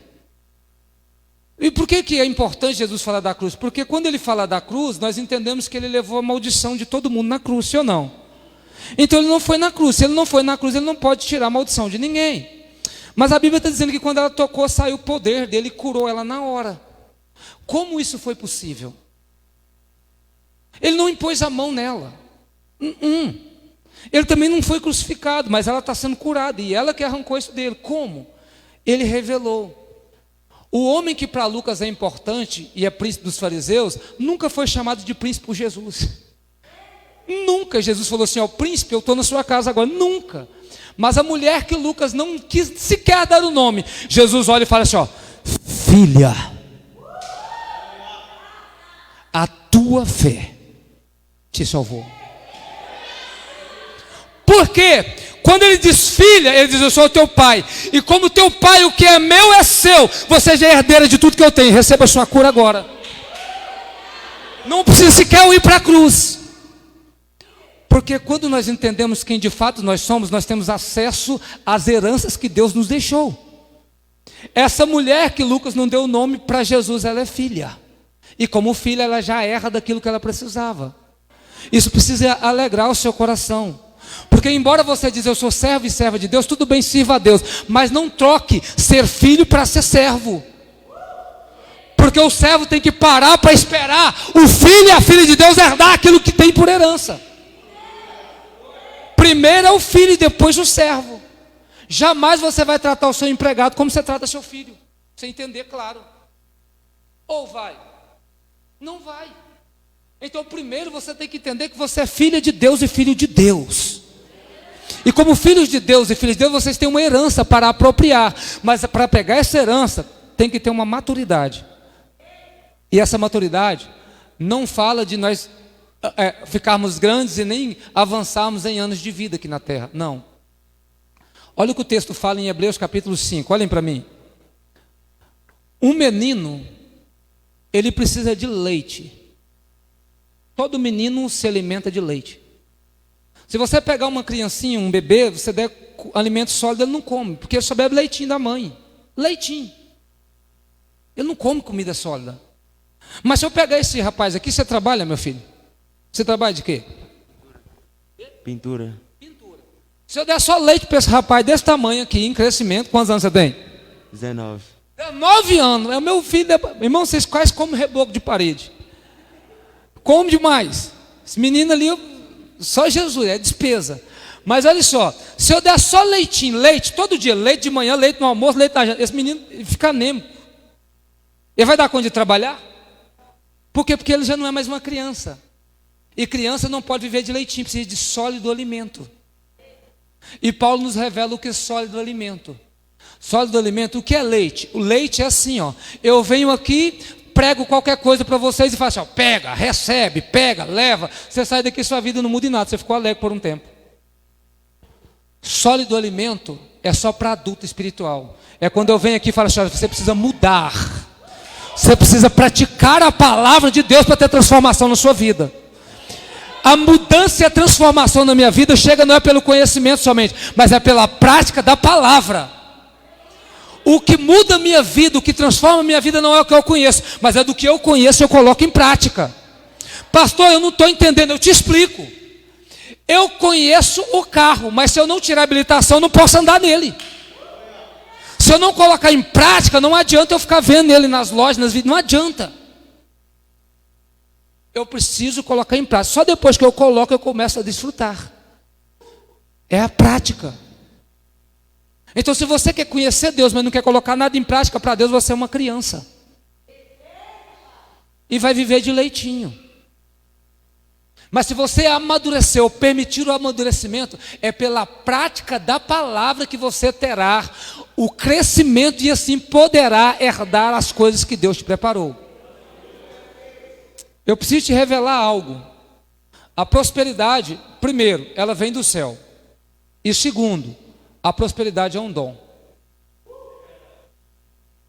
Eu vou olhar, eu não posso me perder no horário. A prosperidade é um dom. O que é um dom, uma dádiva de Deus? É um presente. É um presente.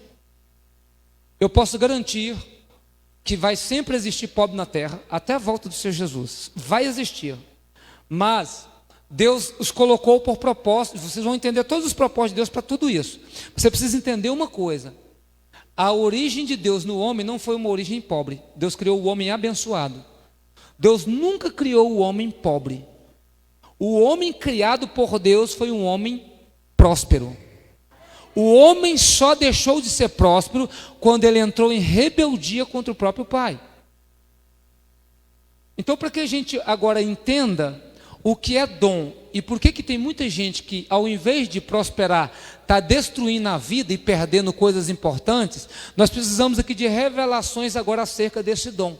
A primeira coisa, irmão, eu vou pedir que você jogue aqui para mim, 1 Coríntios capítulo 12, acerca dos dons espirituais. Prosperidade é um dom espiritual, e eu posso garantir que esse dom está sobre a minha vida. Acerca dos dons espirituais, não quero, irmãos, que sejais ignorantes. Paulo está dizendo que ele não queria que a gente não tivesse conhecimento. Próximo vir, vós bem sabeis que eram gentios, levados aos ídolos mudos, conforme eres guiados. Ou seja, vocês andavam atrás de qualquer coisa que te desse segurança, confiança. Próximo versículo. Portanto, vos quero fazer compreender que ninguém que fala pelo Espírito diz que de Deus diz Jesus é anátema ou maldito, e ninguém pode dizer que Jesus é o Senhor, senão pelo Espírito Santo. Diz a senhora, Jesus é o Senhor. O Espírito que está falando isso, não é você. Olha lá o texto, ninguém, leia, ninguém pode dizer que Jesus é o Senhor, senão pelo... Não, só para você ter certeza que ele está em você, diz Jesus é o Senhor de novo. Jesus é o Espírito de Deus está em vocês. Mas ele não está à toa. Passa o próximo versículo. Ora, há diversidade de dons, mas o Espírito é o mesmo. Pode passar. E a diversidade de ministérios, mas o Senhor é o mesmo, por favor. E a diversidade nas operações, mas Deus, é o mesmo Deus que opera tudo em... Isso aqui é importante, olha para cá. O dom que Deus coloca na minha vida não é para mim. Deus coloca em mim para que, por meio da operação do dom em mim, todos sejam beneficiados. Todos.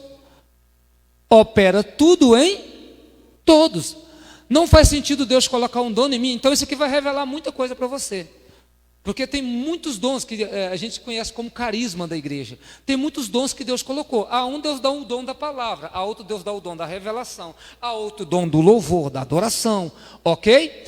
Deus, ele vai dar uma diversidade de dons, dons de línguas, dom de interpretação das línguas. O texto vai continuar falando, vai falar sobre a palavra, vai falar sobre os milagres. Deus, ele vai dar uma diversidade de dons.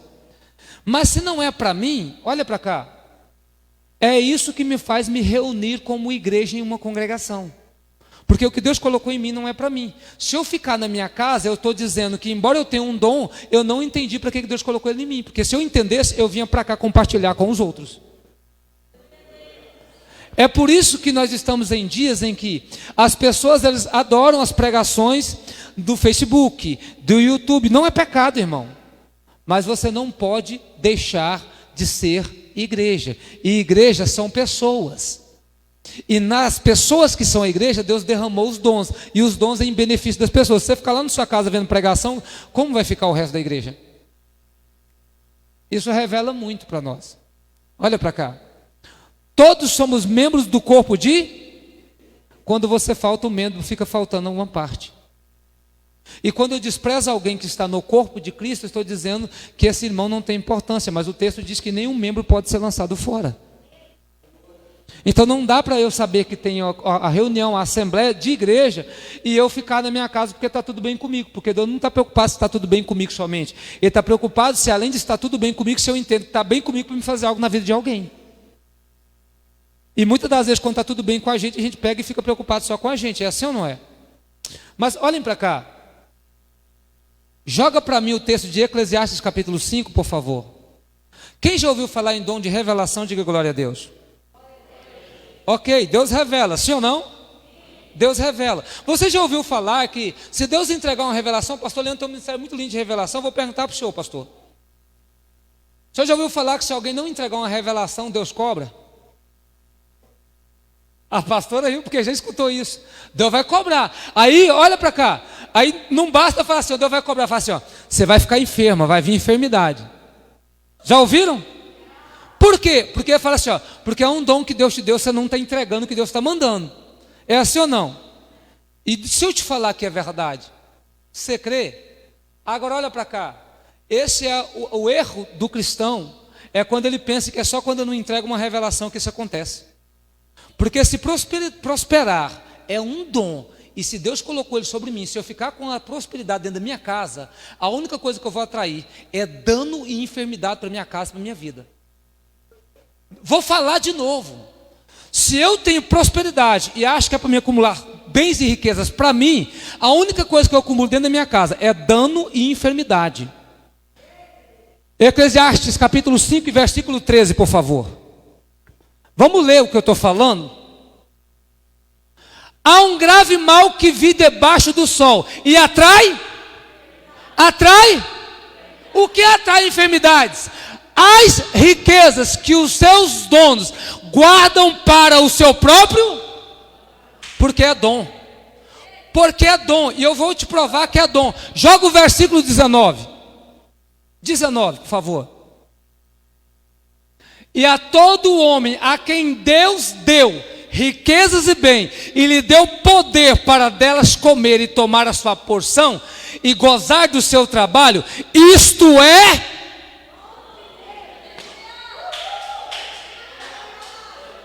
Olha por que tem muita gente sofrendo. Olha por que tem muita gente com família destruída. Por que tem muita gente indo para o hospital, enfermo. É Deus falando, eu te coloquei na sua mão e você está guardando, você não está administrando. Porque você tem um pensamento que você, quando recebe, eu sou o dono do ouro e da prata. Você esqueceu, o dono do ouro e da prata ainda é Deus. Ainda é Deus e Deus não muda. Deus é imutável. Então Deus tem problema de eu ter dinheiro? Nunca, jamais. Jamais. Mas eu preciso entender que tudo que Deus me dá, Ele me dá por um princípio. Qual é o princípio? Chama-se de princípio de mordomia. Princípio de mordomo. Mordomia não é deitar numa rede preguiçosa e dormir bebendo água de coco, não, irmão. É mordomo, administrador. Mordomo é aquele que administra uma casa. Por quê? Porque é um dom. E todo dom é para o benefício dos outros, não é só para mim. E Deus, irmão, eu estou inventando alguma coisa ou está escrito aqui? Ó, a todo homem, quem é que Deus que dá riqueza? Deus. Riquezas e o que mais? Bens também. E o que Deus? Deus mata o homem por causa disso? Não, ó. Deus dá poder para ele comer, para tomar da sua paz. Deus não tem problema nenhum em você ser rico. Qual é o problema? É quando você tem a parte, você pode gozar de tudo que você recebeu, mas você não entende que é um dom. Quando você entende que é um dom, você entende que todo dom é uma administração que você faz para Deus, é um serviço que você presta para Deus. Se a revelação que eu não entrego me traz enfermidade, você leu comigo no verso 13, joga lá de novo, por favor, meu irmão. no verso 13. E se você quiser marcar isso na sua Bíblia, você pegar e mostrar para alguém e falar assim, irmão, está escrito, briga com Deus então, porque o texto é claro, ó, há um grave mal que eu vi debaixo do sol, atrai enfermidades, as riquezas que os seus donos guardam para o seu próprio dano. Quer ficar enfermo, quer ficar, a escolha é sua, mas eu estou te trazendo uma revelação verdadeira do céu aqui hoje. E quando eu administro para Deus, o que de fato acontece? Então olhem para cá. Todo mundo culpa Adão pelo que nós vivemos hoje. Sim ou não? É porque o Adão fez eu ralar hoje. O Adão não sei o quê. É assim ou não é? Porque era uma bênção que Deus tinha dado no Éden. Qual é a bênção de Deus? Entenda, vou contar a mesma história, você vai entender. Quem plantou o jardim? Deus. Quem fez dar frutos nas árvores do jardim? E o homem comia do que Deus plantou. Então, quando você lê, por exemplo, acerca das ofertas que Paulo escreve, ele fala assim, olha para cá, quem dá pouco, colhe pouco. Quem dá muito, o que tem de sobrenatural nisso? Para mim nada, se eu der pouco eu tenho que pegar pouco mesmo, se eu der muito eu tenho que pegar muito mesmo. Errado é eu plantar muito e não colher nada. Ou errado seria eu plantar pouco e colher muito, então isso seria diferente, sim ou não? Mas qual é a bênção de Deus? O homem colher aonde ele nunca plantou. É quando você recebe coisas da parte de Deus que você nunca fez. Eu posso te provar isso de várias maneiras. Olha para cá para você entender. Primeira prova, o Éden. Deus plantou, o homem comeu do que Deus tinha plantado.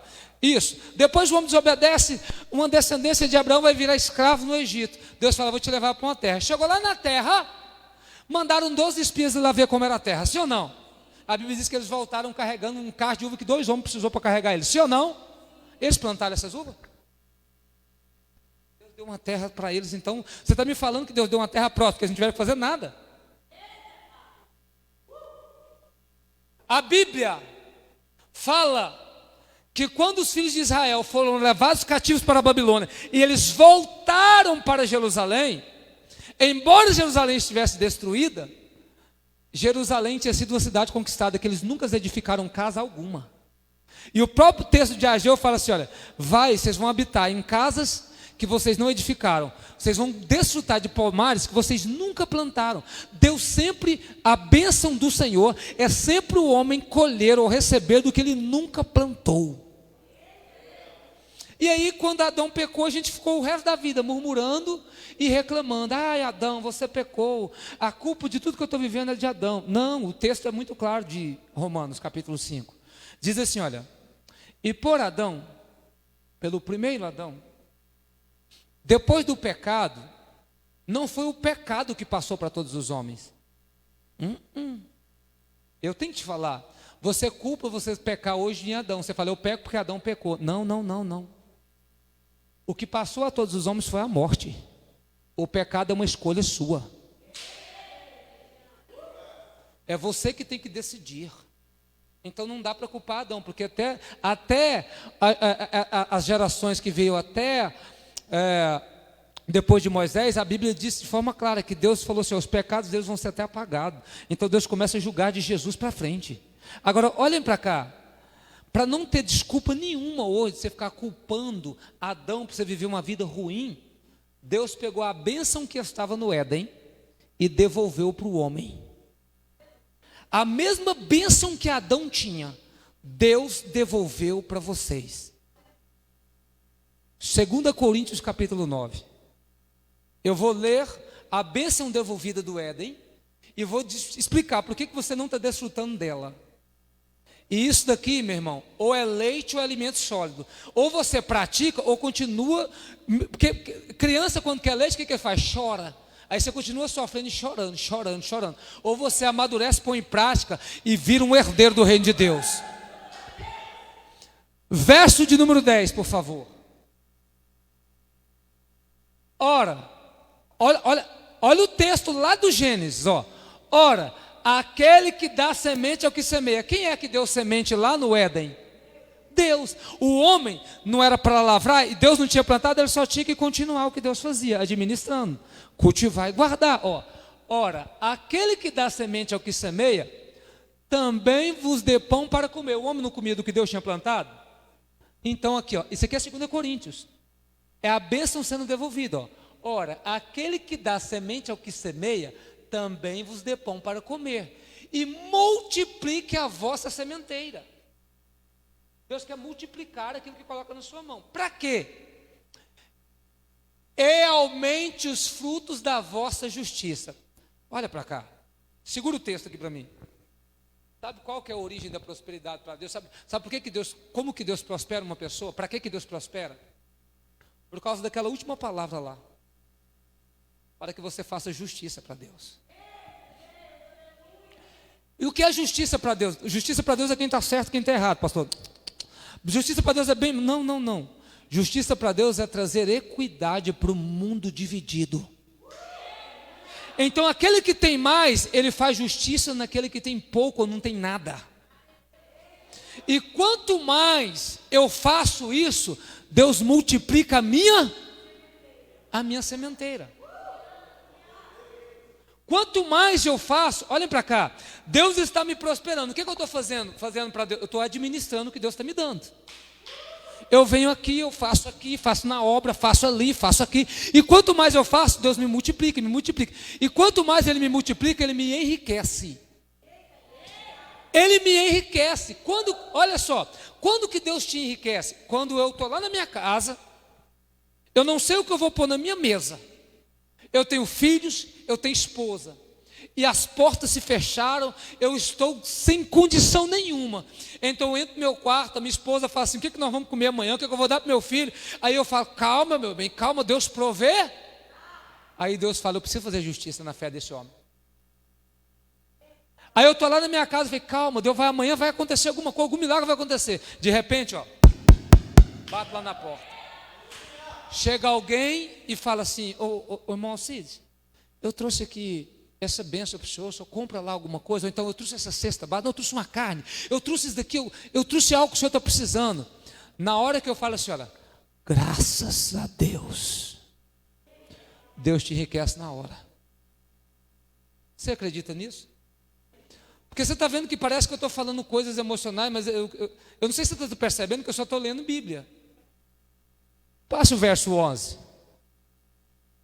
Para que em tudo é tudo, irmão. Olha para mim, tudo é no casamento, tudo é na família, tudo está na saúde. Para que em tudo enriqueçais para toda beneficência, a qual que por nós se deem, graças a quem? Graças a Deus. Quando alguém fala graças a Deus, eu sou enriquecido. É na hora, olha só. Agora passa, próximo versículo, meu filho.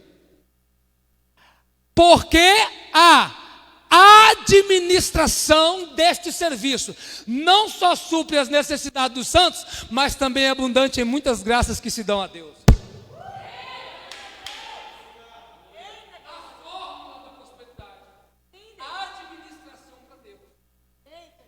Eu entendo que ou é Deus ou é o dinheiro que é o Senhor da minha vida. Não adianta, eu vou falar, irmão, não adianta abrir o Salmo 23, colocar na sala, na cabeceira, numa mesa e dizer: o Senhor é o meu pastor e nada me faltará. Alguém bater na porta da sua casa: irmão, me ajuda, e o dinheiro fica guardado. Não tem, não posso. A Bíblia está dizendo que o Senhor deveria ser o seu pastor, mas na verdade quem está sendo é o seu dinheiro. E eu espero muito que, se for o dinheiro, que no momento que você passar por luta, por enfermidade, por perda na família, perda de relacionamento, que o dinheiro resolva o seu problema. Sabe por quê? Porque dos anos que eu tenho de ministério de conversão a Cristo, eu estou cansado de ver pessoas, quando passam por dificuldades, dizer assim: ó, Deus, e não é dinheiro, Deus me ajuda. A única hora que o homem ingrato volta para Deus é quando ele não tem mais solução nenhuma. Esse tempo de pandemia é um tempo muito doloroso. Era para ter despertado muitas pessoas. A minha esposa, a pastora Luciana, ela infelizmente foi... Eu dou graças a Deus e já dei glória a Deus por isso. Mas é uma infelicidade. Ela foi acometida pelo vírus. E esse vírus, ele tomou uma proporção que ela teve um comprometimento de 80% do pulmão. 80%. Ainda está com mancha no pulmão, né, meu bem? Mancha no pulmão ainda. Ela foi piorando a respiração, e quando foi para o hospital, ela foi direto para a UTI. Quando eles viram que ela tinha 80% de comprometimento do pulmão, eles falaram interna, porque não era só para a UTI, porque eles pensaram assim, vai morrer. Vai morrer. Olha para mim. Nós somos uma igreja como essa igreja aqui. Somos uma igreja nova. Nem o pastor presidente é assalariado.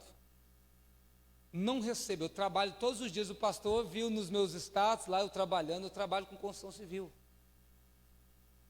Eu tenho certeza que o desejo de Deus era que eu tivesse condições de ajudar mais pessoas como um pastor. Mas o nosso ministério é novo, nós não temos condições de fazer isso. E quer que eu te diga mais? Como foi muitas coisas ensinadas erradas, as pessoas hoje sofrem, porque os pastores deveriam ter tempo para cuidar e cuidar de gente. Mas quando fala que pastor, ele precisa até mesmo da oferta, do dízimo do irmão, aí começam a discutir tantas coisas, como por exemplo, dízimo é coisa da lei. Dízimo não existe. Eu prefiro dar a cesta básica para os pobres. Ora, pelo que eu entendi no texto de Gênesis, Deus ele pega uma parte e dá para o homem, mas tem uma parte que ele fala, essa é minha. Ele disse, pode comer de tudo. 90% das árvores do jardim o homem podia comer, mas ele tirou uma, ou seja, 10%, ele falou, essa é minha, você não toca nela. Se você tocar, você morre. Aí você não entendeu que Adão foi lá, tocou e depois ele saiu expulso do jardim e falou assim, não, mano, não morreu foi nada, Deus teve misericórdia. Morreu na hora, no espírito. O espírito que era conectado com Deus, que Deus nem precisava falar com ele, morreu na hora, de tamanha maneira e tamanha violência que Deus precisou se revelar para o homem através da palavra. E ele tem que descer no Éden. Não é que ele não via o homem escondido atrás de uma árvore. Não é possível que você pensou que Deus não sabia que Adão estava atrás de uma figueira. Ele desce no Éden e fala assim, Adão, onde estás? Não era posição geográfica. Ele estava dizendo assim, olha, aonde está o espírito que eu coloquei em você, que o meu espírito não consegue mais se conectar com ele? Eu não consigo mais ligar com você, nós não temos mais conexão. E quando Deus disse assim, olha, Adão, ele liberou a palavra. E João disse, no princípio era a palavra. A palavra estava com Deus. A palavra era Deus. O que é isso? O homem pecou quando Deus liberou a palavra. Jesus, que era a palavra, saiu de Deus e foi pegar o homem pecador e trazer de volta para Deus. Foi resgatá-lo, foi buscá-lo de volta. O homem estava separado. Esse mesmo Jesus, um dia, me pegou e me buscou para Deus. Te buscou e te pegou para Deus. E fez eu saber que dentro de mim há um homem espiritual, um filho de Deus, que precisa aprender que dono de todas as coisas é Deus. Quando eu oro, eu falo, meu filho é teu, a minha esposa é tua, tudo que eu tenho é teu. Deixa eu falar, porque vocês precisam saber que isso é verdade. Olhem para cá, homens não podem gerar filhos. Nenhum de nós pode gerar um filho sequer. No máximo você vai administrá-los para Deus. Salmo 127, verso 3. Os filhos são heranças do Senhor. O que foi gerado no ventre de uma mulher é o seu galardão, é um presente de Deus. Pastor, por que homens não podem gerar filhos? Porque filhos são seres humanos. E seres humanos têm espírito, alma e corpo. No máximo você faz um corpo. Espírito e alma nenhum de nós podemos gerar, só Deus. Só Deus. Só Deus. Ou alguém pode porventura gerar espírito aqui? Então o que nós precisamos fazer? Em primeiro lugar, entender quem nós somos. Ou você vai continuar dizendo que ama a Deus e que serve a Deus e vai servir as riquezas, e você vai atrair dano para sua casa, enfermidade. Eu não quero que você continue vivendo assim. Vou perguntar, mas seja honesto. Não fale. Se você quiser falar qualquer outra coisa, eu vou te dar a maior liberdade, eu vou te respeitar. Mas seja honesto primeiro com Deus e com você. Você está dentro de uma casa de Deus. Faz sentido o que eu estou lendo ou não para vocês? Porque eu não estou aqui pegando e interpretando a Deus. Estou fazendo leitura simples de Bíblia. Da maneira que o Espírito de Deus me coloca e me entrega. Eu só estou pondo uma ordem que você entende e compreende. Então, se eu for falar de 2 princípios da Bíblia, do princípio dos dízimos e das ofertas, eu vou ter que te dizer, primeiro, nós temos que entender no mundo espiritual. E depois entendemos no mundo natural. Então a origem de tudo, primeiro é espiritual. Depois é que ela vem para cá. Qual é a origem dos dízimos? A origem dos dízimos se dá em tempo eterno. É quando Deus dá uma parte para alguém administrar e essa pessoa abandona porque quer outra coisa. Quem me entende diz amém.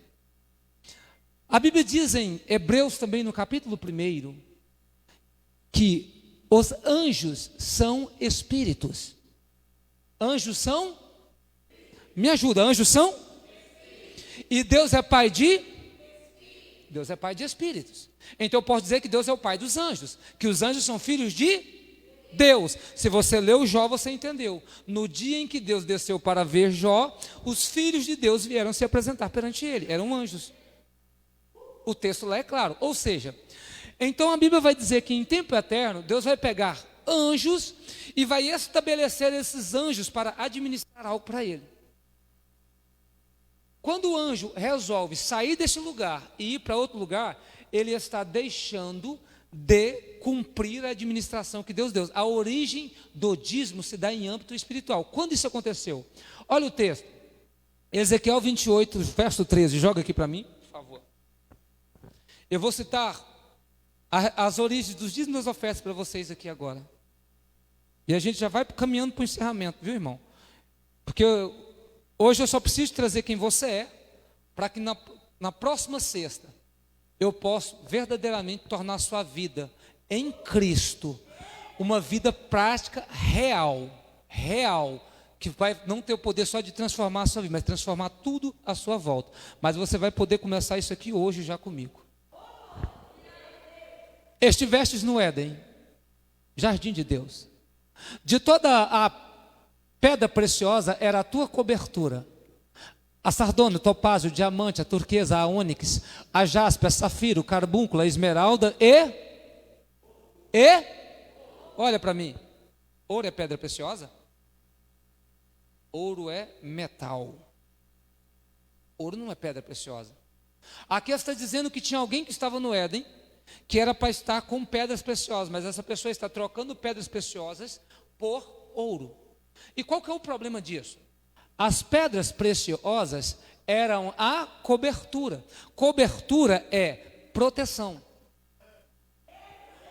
Alguém está trocando a proteção de Deus por ouro. Quem é que está neste lugar? Verso de número 14. Tu eras o querubim ungido para cobrir, para guardar. Cobrir e guardar é a mesma coisa, proteger. Tu eras o querubim ungido para cobrir e te estabeleci. No monte santo de Deus estava, no meio das pedras esfogueadas andavas. O texto está falando que em um tempo eterno existia um querubim ungido para guardar. Guardar, proteger. O quê? A terra. Que terra? A terra na criação original. Aonde os ventos obedeciam a Deus. Aonde as chuvas obedeciam a Deus, as árvores produziam frutos no tempo em que Deus colocava. O tempo obedecia às estações que Deus tinha proposto para eles. Não havia rebeldia da natureza. Por quê? Porque tudo era abençoado por Deus. Somente quando Deus diz, ó, maldito seja a terra, começa a vir maremoto, vendaval, tempestade. Toda a natureza criada de Deus está em rebeldia. Entenda isso. E quando você vê esses furacão, esse negócio disso, isso não é Deus, irmão, isso é a natureza em rebeldia porque ela está maldita. Agora entenda. A Bíblia está dizendo que esse querubim, ele está num tempo eterno, ele tem nele uma ordem de Deus, ficar no Éden. Aonde que ele estava? No Éden, sim ou não? Ficar lá e proteger aquele lugar. Mas joga para mim, por favor, aqui, o texto de Judas, capítulo 1, capítulo único. E vamos ver o que esses anjos fizeram. Quando Deus me coloca para administrar algo, eu preciso administrar o que Ele me deu. Qualquer outra coisa, eu quebro um princípio de administração. Se eu estou dizendo, se nós lemos que ali em 2 Coríntios, que a administração do serviço, das ofertas e de tudo, ela me enriquece, eu não administrar-me-ei por prece. Porque a administração gera justiça, o contrário gera injustiça. Agora olha só, Judas capítulo 1, verso de número 13.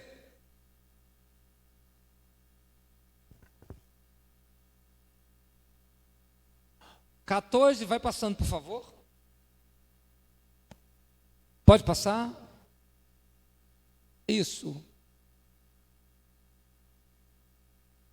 Joga no 6, por favor, verso 6, que aí eles vão entender. 6, 1:6.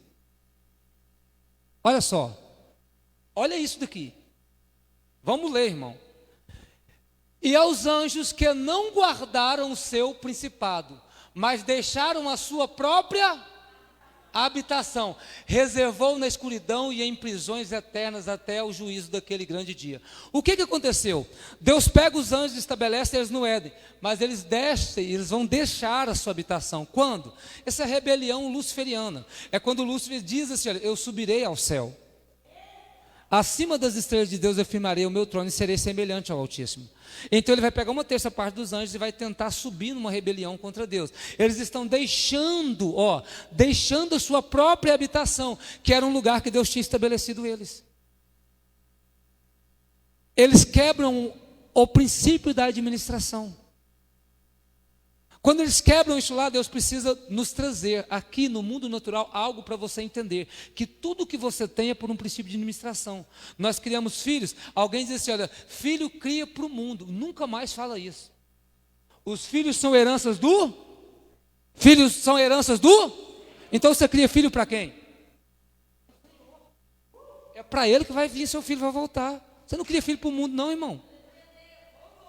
Agora, olha só. Quando nós estamos lá em Ezequiel 28, a Bíblia diz que ele tinha pedras preciosas e era a cobertura dele.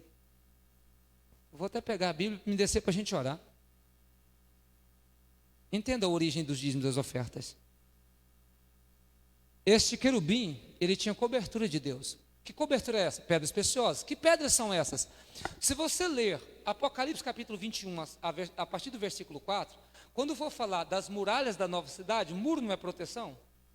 Vai falar que ela tem 12 fundamentos de pedras preciosas. E você vai ver que não tem ouro lá, é 12 pedras. Quando você for ler acerca do sacerdócio de Arão, você vai ver que no peitoral da vestimenta dele, na éfode, tinha uma ordem de quatro ordens de 3 pedras, que davam um número de 12 pedras preciosas, que era a cobertura de Deus sobre Arão. Era a proteção de Deus sobre Arão.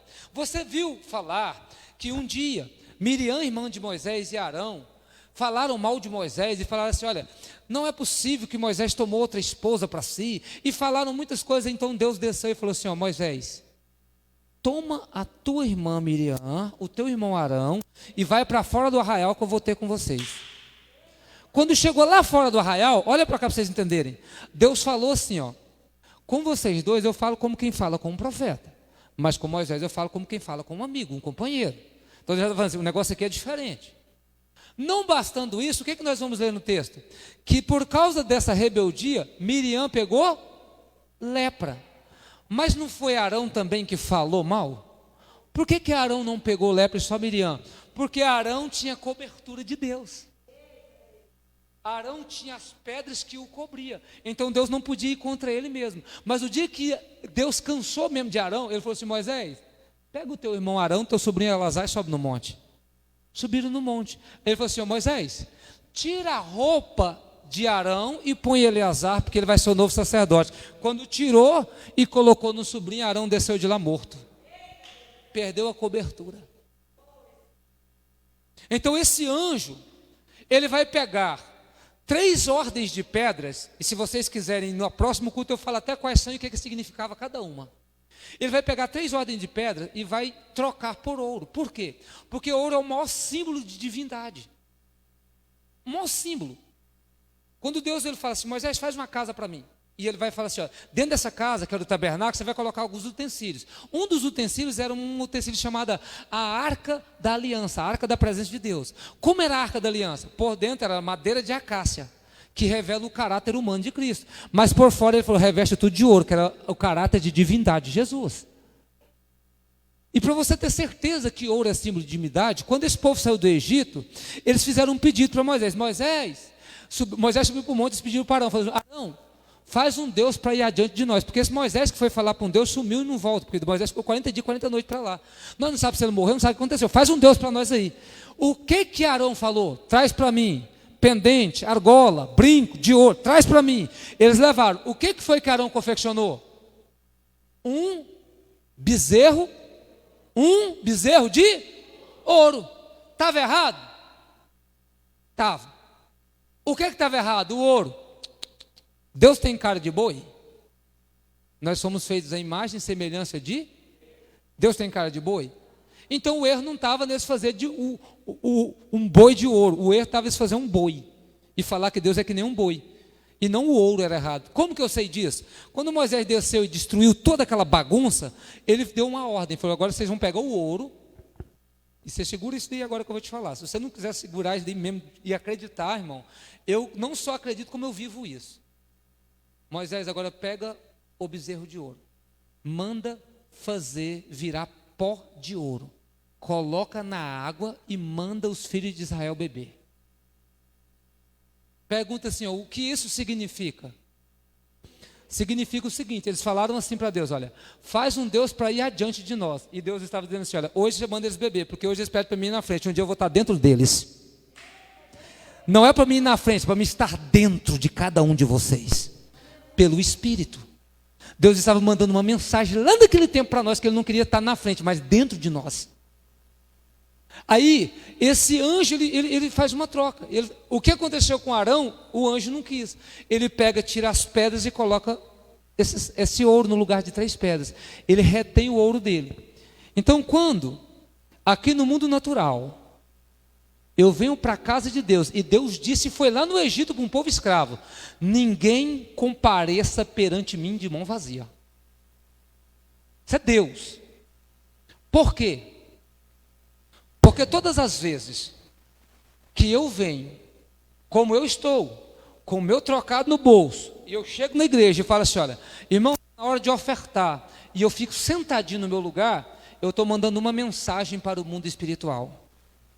Eu prefiro o ouro do que a tua proteção. Mas quando eu pego, levanto do meu lugar e venho trazer uma oferta perante o Senhor, eu estou dizendo, eu entrego o ouro porque eu prefiro a sua proteção. E aí faz jus, o Senhor é o meu pastor, e não me faltará o Senhor. Não me faltará Deus. A origem das ofertas se dá nesse tempo. E até hoje os homens têm dificuldades para fazerem essas confissões. Já os dízimos, que você diz que é no tempo da lei, primeiro, a lei não foi destruída, está mais viva do que nunca. Mas eu estou na dispensação, no tempo da graça, do favor que eu não mereço. Eu não mereço, mas eu recebo. Mas o que é a graça? A graça é a porta estreita. O que era a lei? Para vocês terem uma ideia, a lei era o seguinte: se um homem fosse pegado deitado com uma mulher que não era sua, era adultério. E se tivesse o coito, 2 testemunhas, eles eram apedrejados e mortos. Jesus disse assim: ouviste o que foi dito aos antigos, não adulterarás. Mateus 5, verso 22. Eu, porém, vos digo, graça, que qualquer homem que olhar para uma mulher e no seu coração sentir qualquer coisa já é adúltero. Porque a porta faz é estreitar. Então, se alguém pensa que a graça faz você fazer o que você quiser da sua vida, você está num caminho errado. O que me faz andar na graça? Viver os princípios que Cristo viveu. Então, para mim estar no corpo de Cristo, eu preciso cumprir os mesmos princípios que Cristo cumpriu. Quando eu quebro o princípio, embora o tempo seja da graça e está disponível, eu volto para debaixo da lei por escolha minha e começo a pagar preço. Embora não precisasse mais. Se eu estou em Cristo, a lei, Ele cumpriu a lei, eu cumpri com Ele, é desnecessária. Mas se eu não estou cumprindo, eu volto para debaixo da lei e começo a sofrer. Entendam isso. Agora, o dízimo não tem nada a ver com tempo de lei, nada a ver. Primeiro, existem 7 tipos de dízimos na Bíblia. 7. Maser Rishon, Maser Ani, Maser Sheni. Existe o dízimo dos levitas, existe o dízimo sacerdotal, existe o dízimo cerimonial, existe o dízimo dos pobres, existe o dízimo dos levitas, existe o dízimo de Abraão, existe o dízimo de Jacó, existe o dízimo que é Maaser Tzedakah, o dízimo de justiça. São 7 tipos de dízimo. Eu te pergunto, qual que vale para nós? Porque se a lei foi cumprida, nenhum da lei serve realmente para nós. Se eu estou cumprindo o princípio, é desnecessário. Então, por que devolver dízimos? Eu não devolvo dízimo por causa de lei. Por quê? A Bíblia diz que Abraão devolveu o dízimo. Abraão é muito antes de Moisés. 4 gerações antes de Moisés. E Deus entrega a lei para Moisés. Mas antes de existir a lei, Abraão já está devolvendo o dízimo. E Jacó também devolve dízimo. E por que eles devolvem dízimo? Primeiro, Abraão devolve o dízimo porque um dia um rei chamado Quedorlaomer, que tinha 4 exércitos, vence 5 exércitos, ele tem debaixo do seu poder 9 exércitos. Ele vai pegar o sobrinho de Abraão e vai levar preso com tudo que tem, preso, prisioneiro, mulher, tudo que tinha, levou preso. Abraão vai pegar 318 homens da sua casa. O que é isso? Pastor, lavrador, 318 homens, e vai lutar contra 9 exércitos. E você acreditando ou não, é Gênesis 14, 18. Ele vence. Ele vence. Quando ele está voltando para casa, levantam o rei de Salém, que era Jerusalém, chamado Melquisedeque, sumo sacerdote do Deus Altíssimo, e vai encontrar com Abraão levando pão e vinho. Pão e vinho era a maneira que um rei cumprimentava um outro rei vitorioso depois de uma batalha. Quando ele leva, ele diz assim, olha, bendito seja Abraão pelo Deus Altíssimo, e bendito seja o Deus Altíssimo de Abraão. O que esse homem está falando? Abraão, não é possível que você não entendeu que não foi você que venceu essa batalha. A Bíblia diz que quando Abraão, ele entende isso, está escrito na Bíblia, e Abraão lhe deu os dízimos de tudo. Por quê? Abraão está dizendo assim, olha, eu reconheço que quem venceu essa batalha por mim foi Deus. Eu devolvo o dízimo, primeiro, porque eu reconheço que quem vence as minhas batalhas são Deus, não eu. Não são as minhas forças humanas. É o primeiro princípio. Qual é o princípio? Reconhecimento. Eu reconheço que é Deus. E quem reconhece não fala só glória a Deus e aleluia, embora seja muito bom. Quem reconhece, como Provérbios 3 e 9, honra o Senhor com os teus bens. Honra o Senhor com os teus bens. E se te encherão as primícias dos teus lagares. Então eu não honro dizendo glória a Deus, não, é com os meus bens. Porque eu estou fazendo uma santificação, dizendo não é o dinheiro, é o Senhor. Aí Jacó, ele negocia uma bênção, vai para um deserto, está com uma pedra debaixo da cabeça, ele vê anjo descendo do céu com bênção, no topo da escada ele vê Deus. Aí Deus fala, olha, eu sou o Deus do teu pai Abraão, teu pai Isaac, a promessa que eu fiz deles eu vou cumprir em vocês. Abraão acorda do sono e fala, verdadeiramente Deus esteve nesse lugar. Você devia fazer isso hoje. Pode ficar de pé, por favor, para a gente orar. O que ele fez? Ele fez um desafio com Deus. Ele disse assim, olha, se o Senhor for comigo, por onde eu for, me der vestes para vestir, pão para comer e me trazer em paz para casa, então será o meu Deus. Olha o que esse homem está falando. O Senhor pode ter sido o Deus do meu avô, o Deus do meu pai. O Senhor só vai ser o meu Deus quando o Senhor fazer de fato algo por mim. Então, é muito lindo a gente orar e dizer assim, Deus de Abraão, Deus de Isaac, é lindo, mas Deus quer ser o seu Deus também. Jacó diz assim, se o Senhor for comigo, será o meu Deus também, porque até agora só é Deus do meu avô e do meu pai. Então, o dízimo de Jacó também é um dízimo por reconhecimento. Eu devolvo o dízimo porque eu reconheço, quem me dá pão para me comer, para minha casa, é Deus. Quem me veste é Deus. Quem me dá paz é Deus. Não é dinheiro, irmão, entenda isso. Ou a gente começa a colocar essas coisas em prática, ou a gente continua sofrendo. Até pouco tempo, se a gente tivesse que vir aqui em Rio Verde, aqui na igreja, nós ia ter muita dificuldade, nós ia ter que vir num fiesta, né, pastora Kelly? Festinha vermelha, né? Quantas vezes fundiu, pastora? Pode cá, né? Quantas vezes fundiu o motor, você lembra? 3 vezes, né? Fundiu o motor, só bagaceiro, irmão. Entramos numa campanha no monte no começo do ano, o pastor Leandro falou, pastor, eu vou com o senhor. A bênção está lá na porta, irmão. Está lá na porta. A minha está lá em Jataí. E quando a minha esposa esteve enferma, ela me ligou pela manhã um dia e disse assim: meu amor, chorando, ela está aqui, irmão, eu não aguento mais. Já me furaram todos os meus braços, furaram minha perna, querem furar o meu pescoço agora para encontrar veia, porque não tinha mais veia nela para furar, ou a minha virilha. Vocês têm noção disso? Vocês fazem ideia do que para mim foi ouvir minha esposa que estava dentro de um hospital falar que não tinha mais lugar para furar, que ela não suportava mais, chorando. Eu saí do lugar que eu estava e disse: espera aí, entrei para dentro de um container, decidi guardar material e falei: se Deus é na minha vida, ninguém te fura mais. Orei, no mesmo dia, até a hora do almoço, ela ganhou alta do hospital. Não foi tirar aí do final, foi alta do hospital, porque nós servimos um Deus verdadeiro, único, que ainda cuida da nossa vida. Se fosse dinheiro, nós estávamos perdidos. A palavra de Deus foi liberada hoje. No nosso próximo encontro, eu vou te dar a fórmula prática da prosperidade. Prática. Na próxima sexta-feira, eu vou estar aqui de volta. Eu vou perguntar, mas eu quero só se você puder fazer um compromisso com Deus, não é comigo. Pastor, eu vou voltar porque eu quero realmente que a minha vida seja alcançada. Eu quero conhecimento, eu quero mudar, transformar a minha vida. Dá um glória a Deus bem gostoso aí para mim te ver, se você vai vir. Amém. Eu estarei aqui de novo, se Deus quiser, como pastor, com a pastora, e creio que será uma bênção. Mas eu não posso terminar sem nós aqui. É muito de... Aqui eu quero chamar alguém para amadurecer comigo.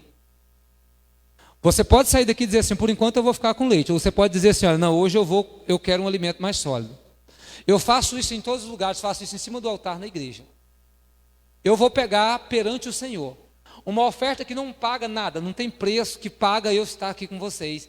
Porque o que eu estou fazendo aqui é enriquecendo a mim mesmo. Eu estou compartilhando o que Deus colocou em mim com vocês.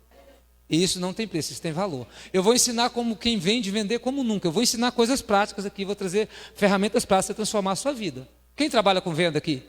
Vendas. 1, 2, 3, 4, mais alguém? Vou te ensinar a vender como nunca. De fato, usando a Bíblia. Amém? Agora, olhem para cá. Pega na sua mão uma oferta perante o Senhor. Algo para você, para eu poder orar por você. Algo que você vai dizer assim: ó, hoje eu quero praticar esta palavra. Eu quero orar com você. Tem envelope, alguma coisa, pastora? Não? Então segura na sua mão, porque eu quero orar. Existe um dom que está sobre a minha vida. Você vai ofertar segundo a intenção do seu coração e segundo o Deus que você serve. Eu geralmente, como o meu Deus é grande, não faço barganha com nada, irmão, nada. Eu não fico barganhando Deus. Se você perguntar: pastor, o pastor cobrou quanto para vir aqui? Pode perguntar qualquer um deles aqui. Não se põe preço nas coisas de Deus, porque as coisas de Deus têm valor e não preço. Você não tem preço para Deus, te colocou valor. Segura na sua mão. Pastor, você só vai orar para quem tem oferta, não vai orar para todos. Mas isso aqui é um amadurecimento que a gente precisa ter. Ou a gente confia em Deus, ou a gente confia no dinheiro. Segura na sua mão, segura ela na sua mão. Pastor, hoje eu não trouxe, eu vou trazer, eu vou me preparar. Isso, pastora Luciana. Glória a Deus. Acho bom quando essa mulher mete a mão na carteira, irmão. Irmão, essa mulher minha, se eu falar para vocês, é doida. Pastor, essa mulher chegou em mim, nós pastoreando a igreja, ela falou assim: ó, eu tenho que pagar uma conta de 3.000 e pouco. Me deu 600 e poucos reais na minha mão e falou assim: ó, estou entregando para a igreja, ora